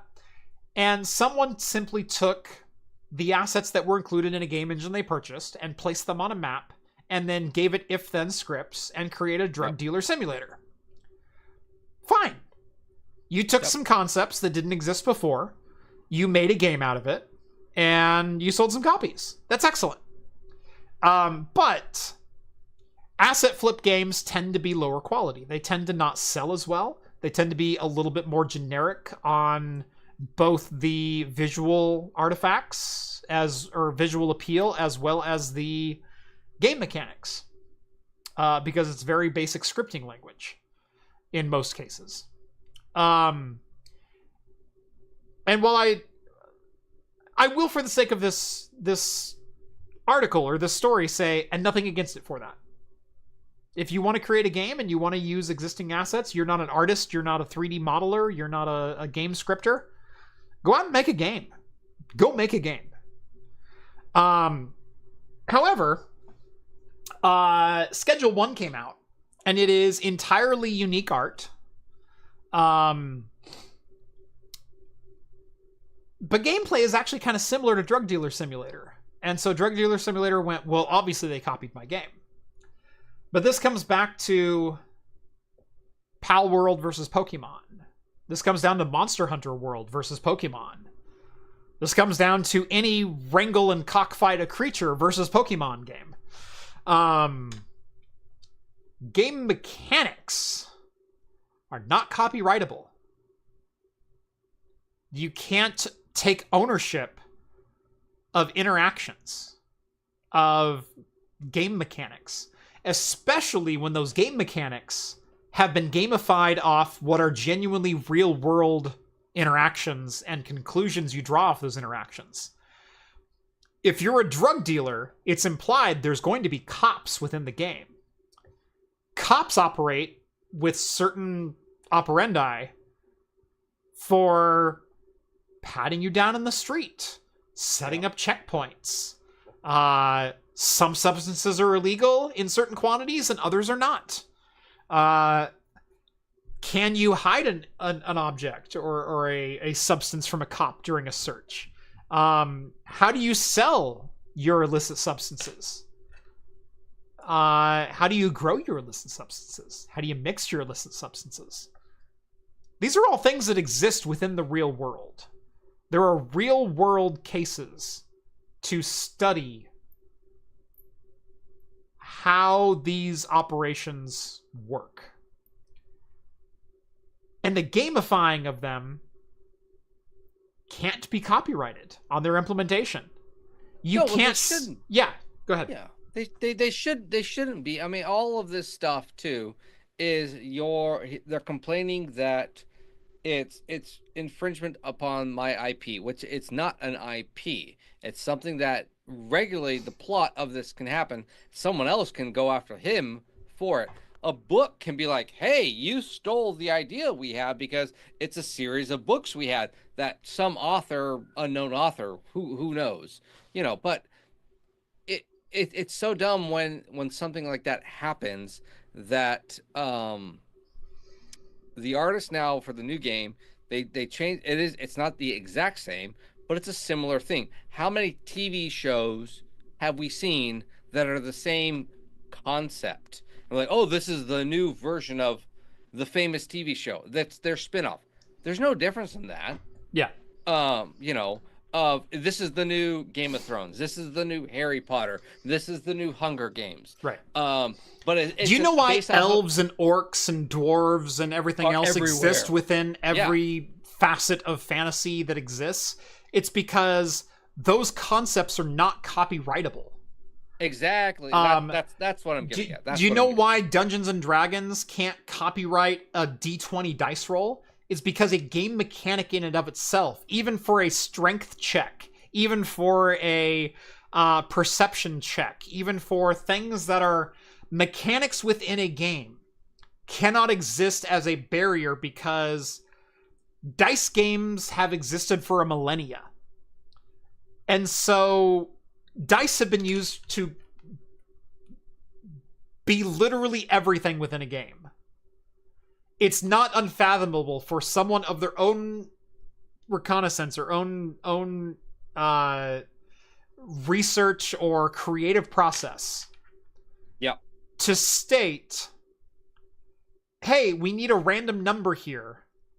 Roll a die. It's not a copyrightable mechanic. No matter how it's implemented, what your starting procedure or ending result is. It's not a copyrightable mechanic. No. And by extension, almost no gaming mechanic is copyrightable. Now, that's in US courts. Japan courts are something else, which is why the Pokemon Company is going after trademarks there. Yeah.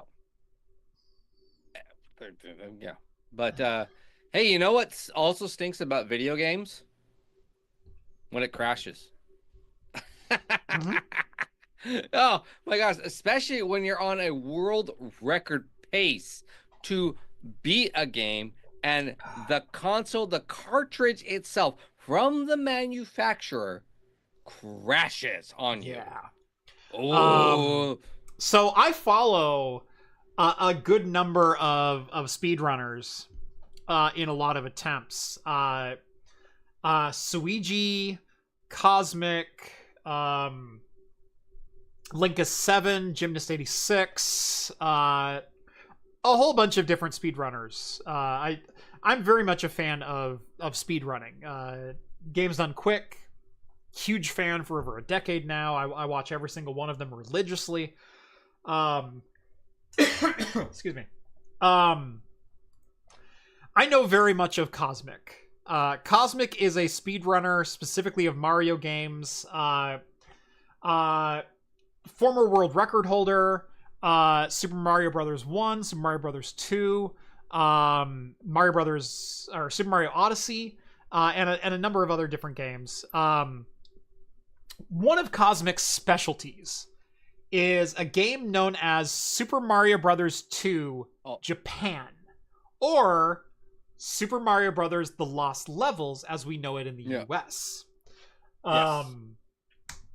Which is the true Super Mario Brothers 2. Correct. Kind of like Final Fantasy, we skipped a few. So The Lost Levels as we know it came out in the US for the Super Nintendo as part of the Super Mario All-Stars cartridge. In reality, Japan had what they knew as the Super Mario Brothers, and then Super Mario Brothers 2, which was a much more difficult, much more treacherous, much more screw you as a player game than the original Super Mario Brothers was. And that game never saw a US release. until it came to the US in the form of Super Mario Bros. All-Stars as the Lost Levels.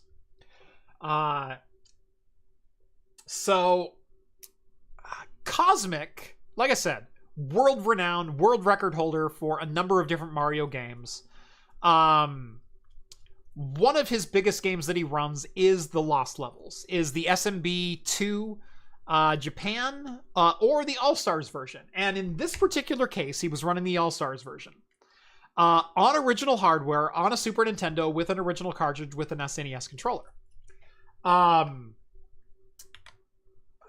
For those who know speedrunning, especially Super Mario Brothers speedrunning, if I told you he shaved 0.3 of a second off a world record, you go, holy crap. That's awesome. How did you do that? That's like 3 frame rules. Oh my god. That's a massive improvement over the previous record. He's almost near task levels. Right? He literally found a hack within the system. Right. That's how much it is. Right. Kosmic, on Super Mario Brothers The Lost Levels for Super Mario Brothers All-Stars, was 3 seconds ahead. 3 whole seconds on Super Mario Brothers Lost Levels. That's basically a third of a level almost. That's how much 3 seconds is. It was a lot. It was a lot. Now, a little backstory, real quick. We will get into that very quickly. Cool.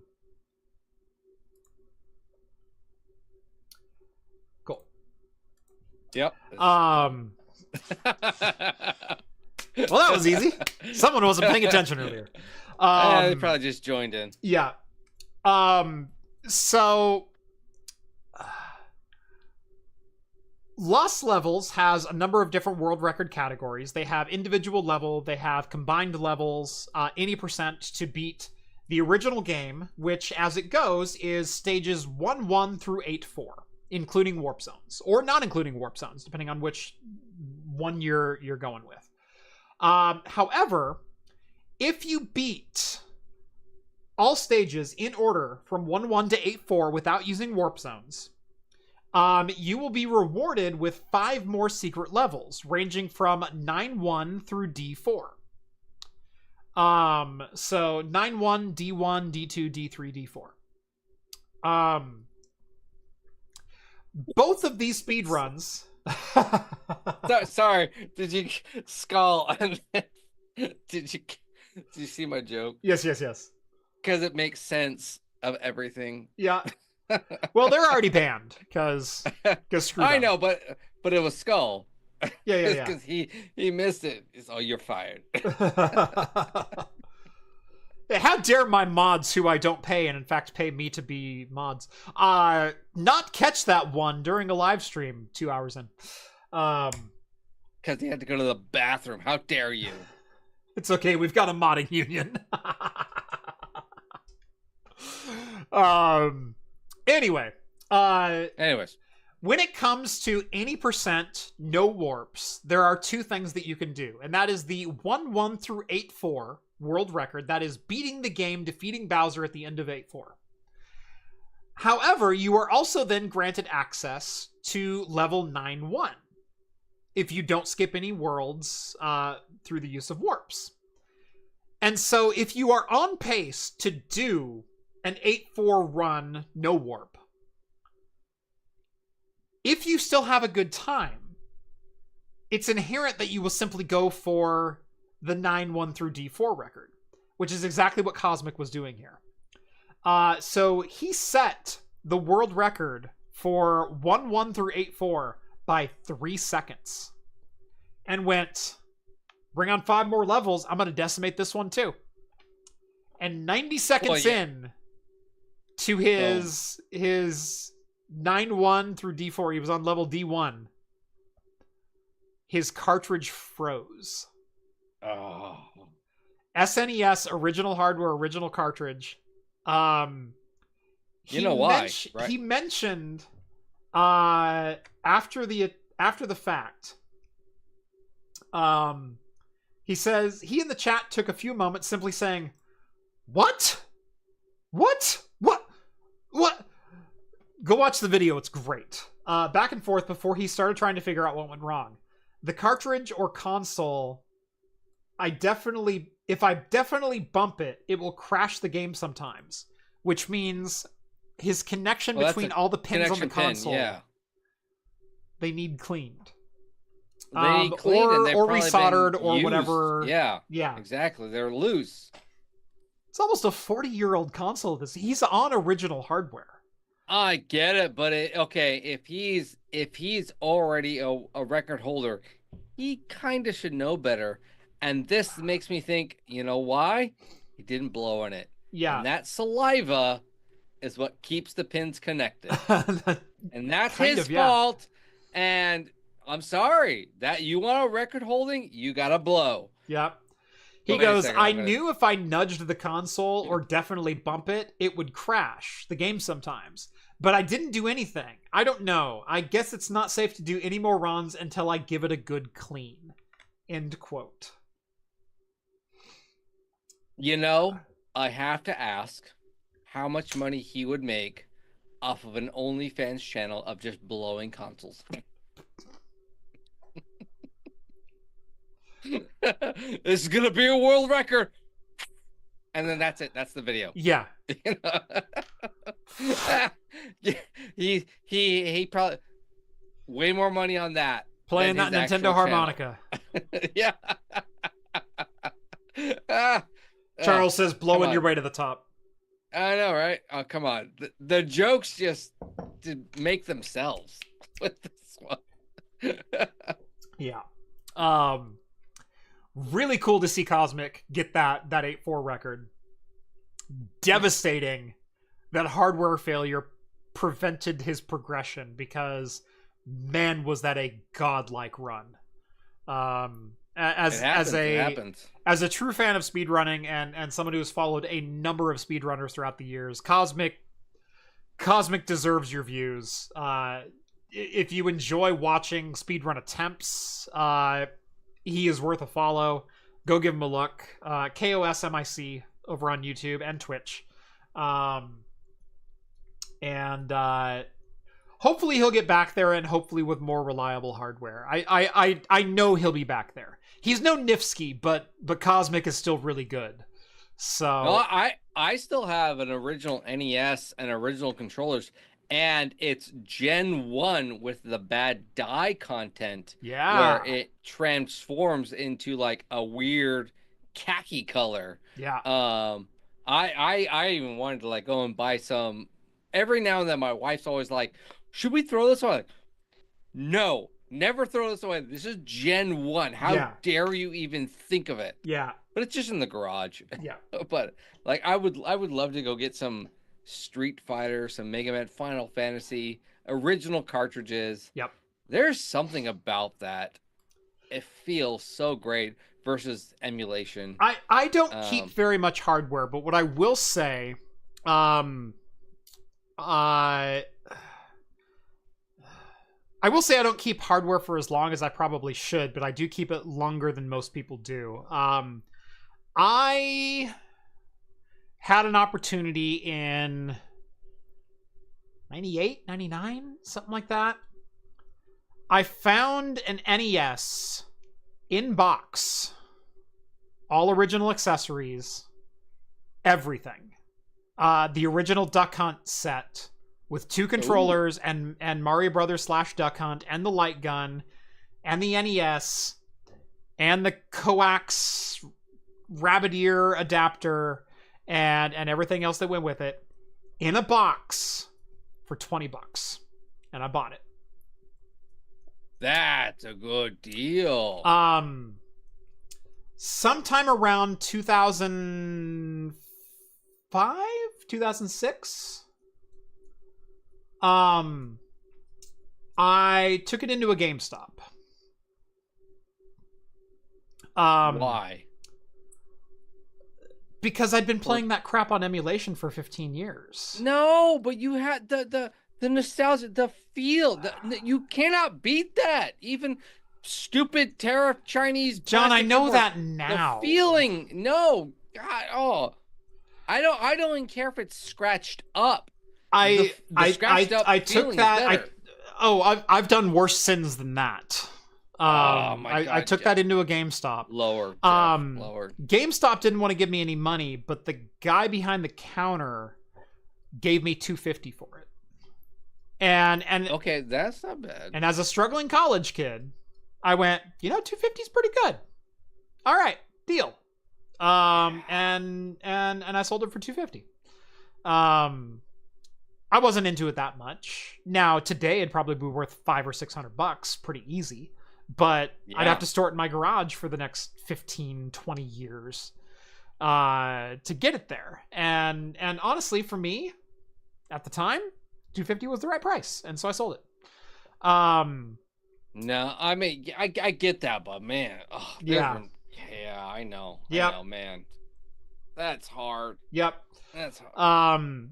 When the Nintendo 64 came out, I traded in my SNES and a whole bunch of SNES games. And let me tell you, I was a JRPG fan. I had, with boxes and manuals and everything else, Final Fantasy II, Final Fantasy III, Earthbound, Chrono Trigger, Populous, Sim Earth. Good games. I owned all of them. I know so many people who lusted after individual games back in the day, and I owned every single one of the Sim, Civilization, JRPG. I owned every one of them. Yep. No. Everyone. I had Earthbound. I owned Earthbound. I had Earthbound in box. I had Final Fantasy II, the original release, not Final Fantasy IV. Well, screw that. Final Fantasy II, Final Fantasy III. Yep, I had that. Populous. Sim Earth. I just saw that actually recently. I was looking at a cover of that. Chrono Trigger. Star Fox. Oh man. All the Donkey Kong. All the Donkey Kong countries. Cover, Star Fox. I had all of them. I traded them in for Nintendo 64 games. How dare you? I walked out of the store. Dare you? I walked out of the store with Pilot Wings. Not a bad game. Shadows of the Empire, Star Wars. Also not a bad game. That's not bad. Like I didn't walk away with crap.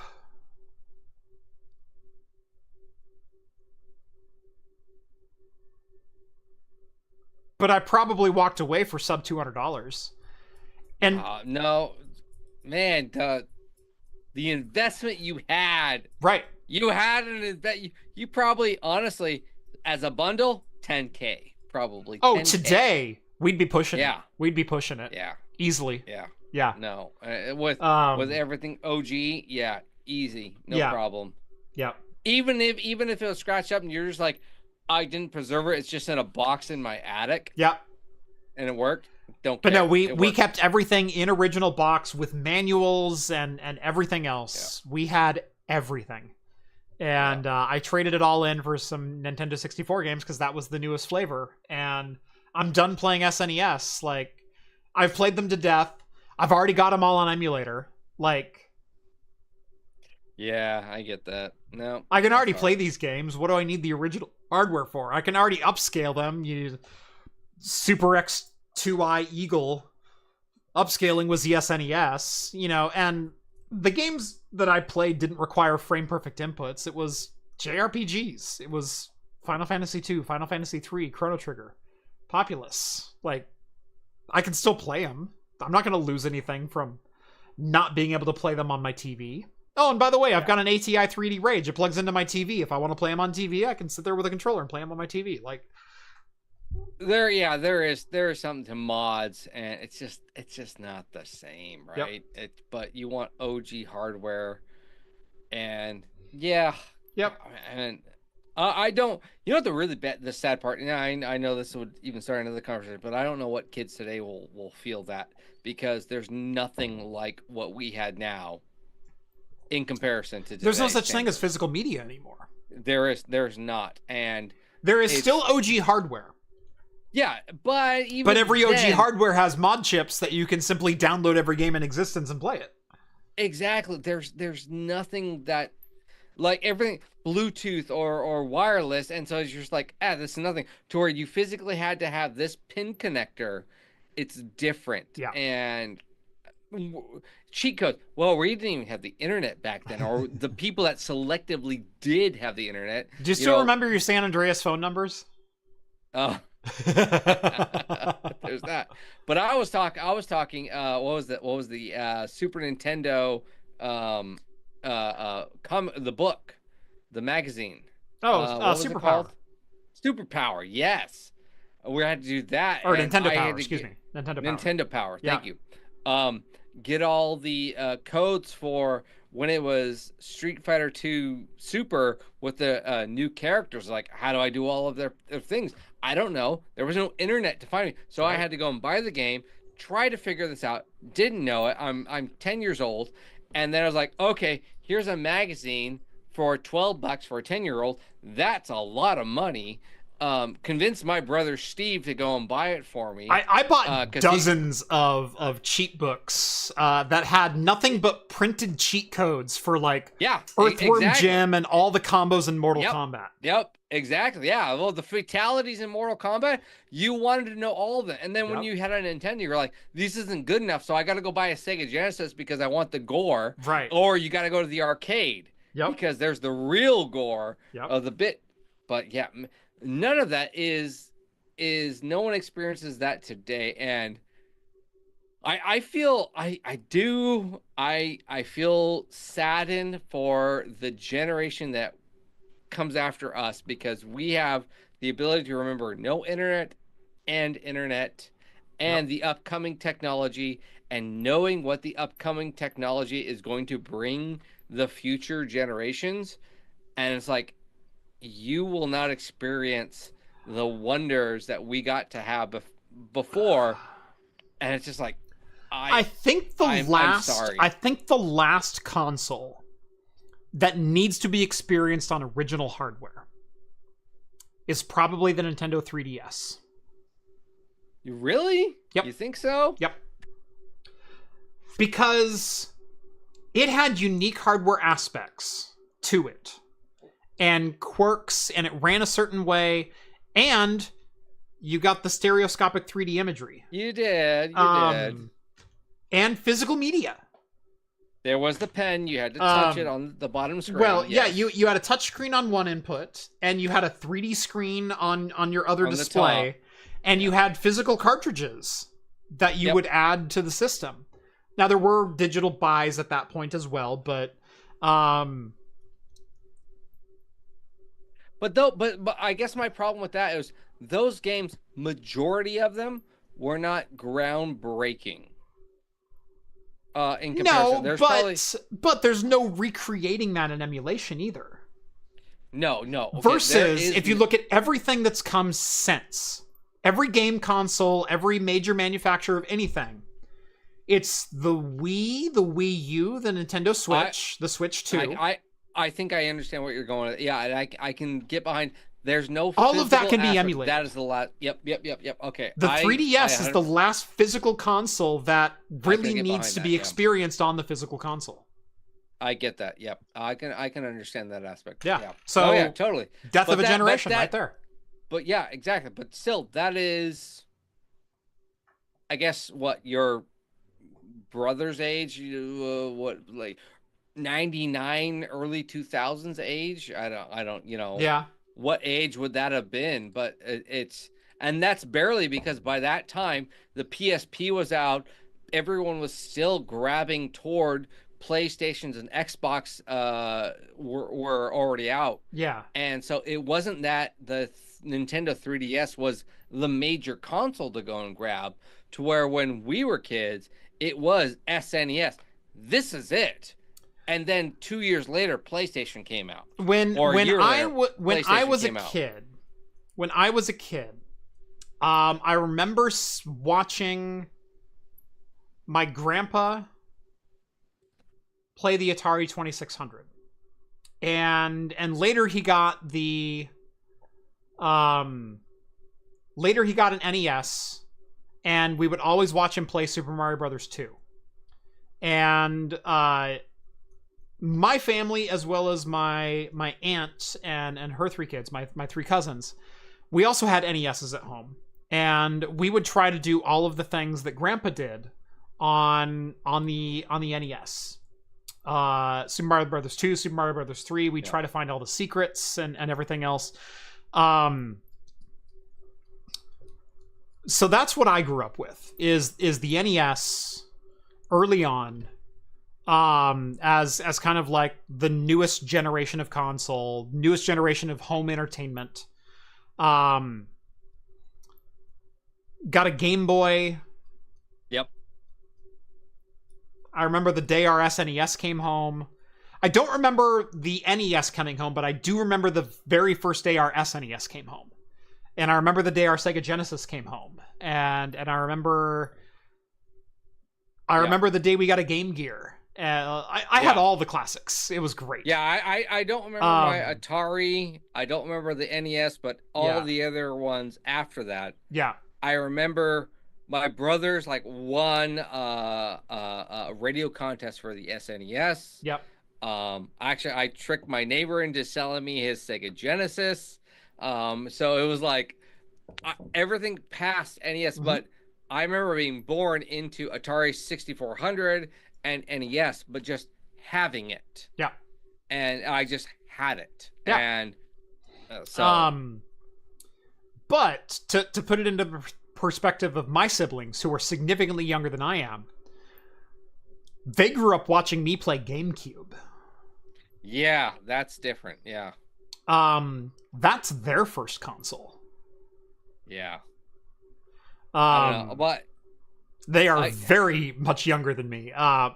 My brother has some memories of the N64. But my sister, she goes, I remember you playing this game where you were Link and you were sailing. There was a lot of sailing. And I went, yeah, that's Wind Waker. She goes, yes, Wind Waker. I went, oh my God. Yep. That's your earliest gaming memory is watching me playing Wind Waker? And she goes, yeah. Oh. And I went, that hurts on a deep psychological level that you'll never know. Exactly. Oh, I totally get that. I know. Man, I'll talk to my wife constantly about work and the people that we hire. I'm just like, yeah, you're kidding me. That's your recollection or idea of a computer. And we hire young teens, right out of high school, under 21, essentially. Yeah. And their experience with just a desktop PC is a tablet. Yeah. It's like, what's a computer? What's a computer? What's a monitor? They look at the monitor and think that physical thing is the computer itself. Training Zoomers and Gen Alpha how to use a desktop computer is not unlike trying to teach a boomer how to use a non-touchscreen monitor in a desktop computer. What's a computer? Yeah. What's a file system? What's a structure? Where's my things at?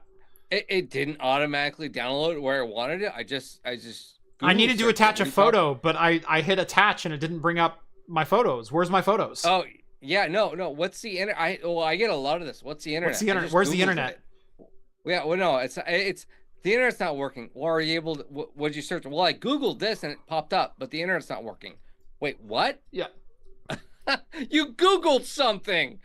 Google is a search engine. Yeah. No. Google is a Google's phone. a construct. Yeah. It's so. But yeah, the world is. You know what this episode kind of came out to? World's messed up right now, and yeah, it's a messed up world that we lived in. Yep. Maybe it's our generation where we messed it up, previous generation messed up. Who knows? We're messed up. Let's try and fix it. Can I just speak for our generation, John, and say I'm tired of living through our 6th economic crisis within our lifetime? Other people have done it, but yeah, I get it. No, other people haven't done it. It's us that's bearing the brunt of it, and I'm pissed. Yeah, I get it. I get it. Do you? Yeah. I. We can talk.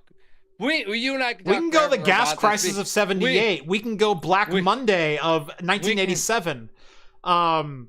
But when I can go on one hand and go .com bomb, 9/11, 2008 housing recession, 2012, 2017, 2020, 2025, I'm getting tired of this. Yeah, I get it. So, this is my adult life. Has been every 4 years. Reset the clock. Sounds like something's got to change. Right?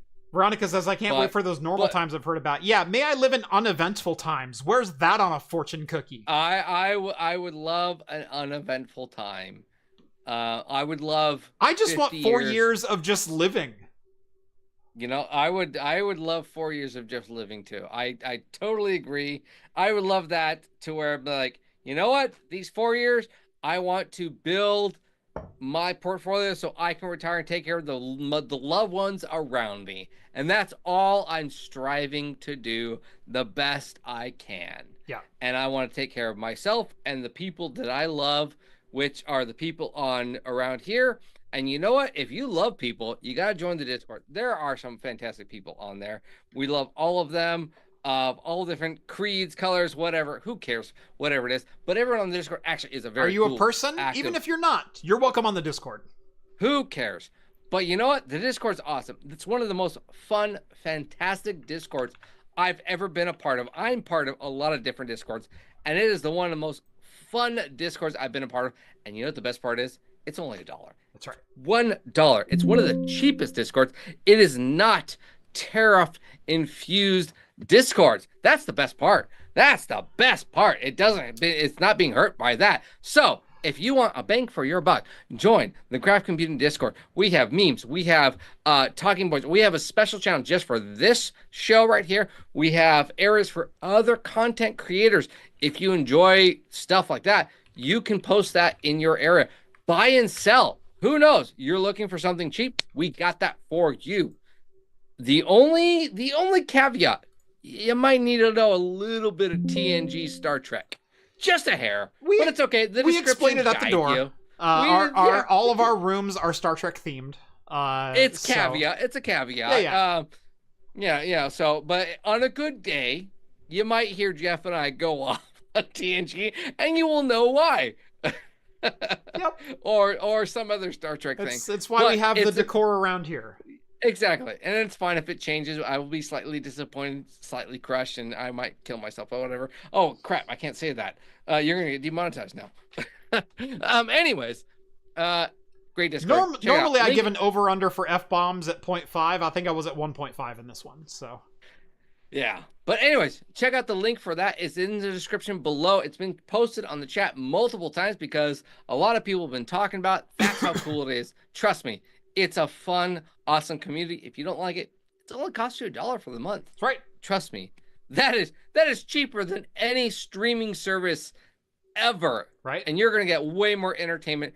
Plus, on top of that, if you do have questions, because some people in chat were even asking me personal questions, it's $1 to personally ask any of the other hosts. Yep. Me, Rhett, Steve, Jeff. Tag us. We will respond to you. Even our mods are highly experts in the fields that they have. Yep. It's fantastic. Trust us. It's great. We love tech. We love fun. We love inclusivity. It's great. Except the Minecraft movie. The Minecraft movie sucked. Actually, that would be fun. That would be a fun. Well, we do actually a media channel. So never mind. I was gonna say a movie review channel, but we do a media channel. So we even have a media channel. Yeah, we have a movies channel. We have a music channel. We've got a memes channel. We've got we even have a channel where we talk about current events, be they political or not. That started during COVID, and it's actually developed into a very, very good discussion. It is leave your judgment at the door and let's talk about the issues that are facing us. And it has been a fantastic You don't get banned for it. It's fine. Right. Just you keep it to that channel. Right. That's the thing. Yep. So and it's been great. And we've been able to maintain because we have an awesome community. Exactly. Anyway, It is 30 minutes past the hour, which tells me it's probably time to sign off.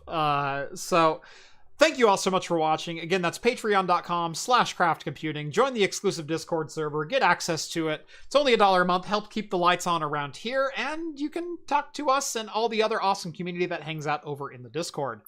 Head on over to craftcomputing.store, pick up some of our exclusive merch, all designed and made 100% in-house by me. There's also openviro.com if you're interested in any of my environmental sensors. Right now available for pre-order for rack mount environmental temperature sensing, open source over SNMP. Go pick them up. They're freaking amazing.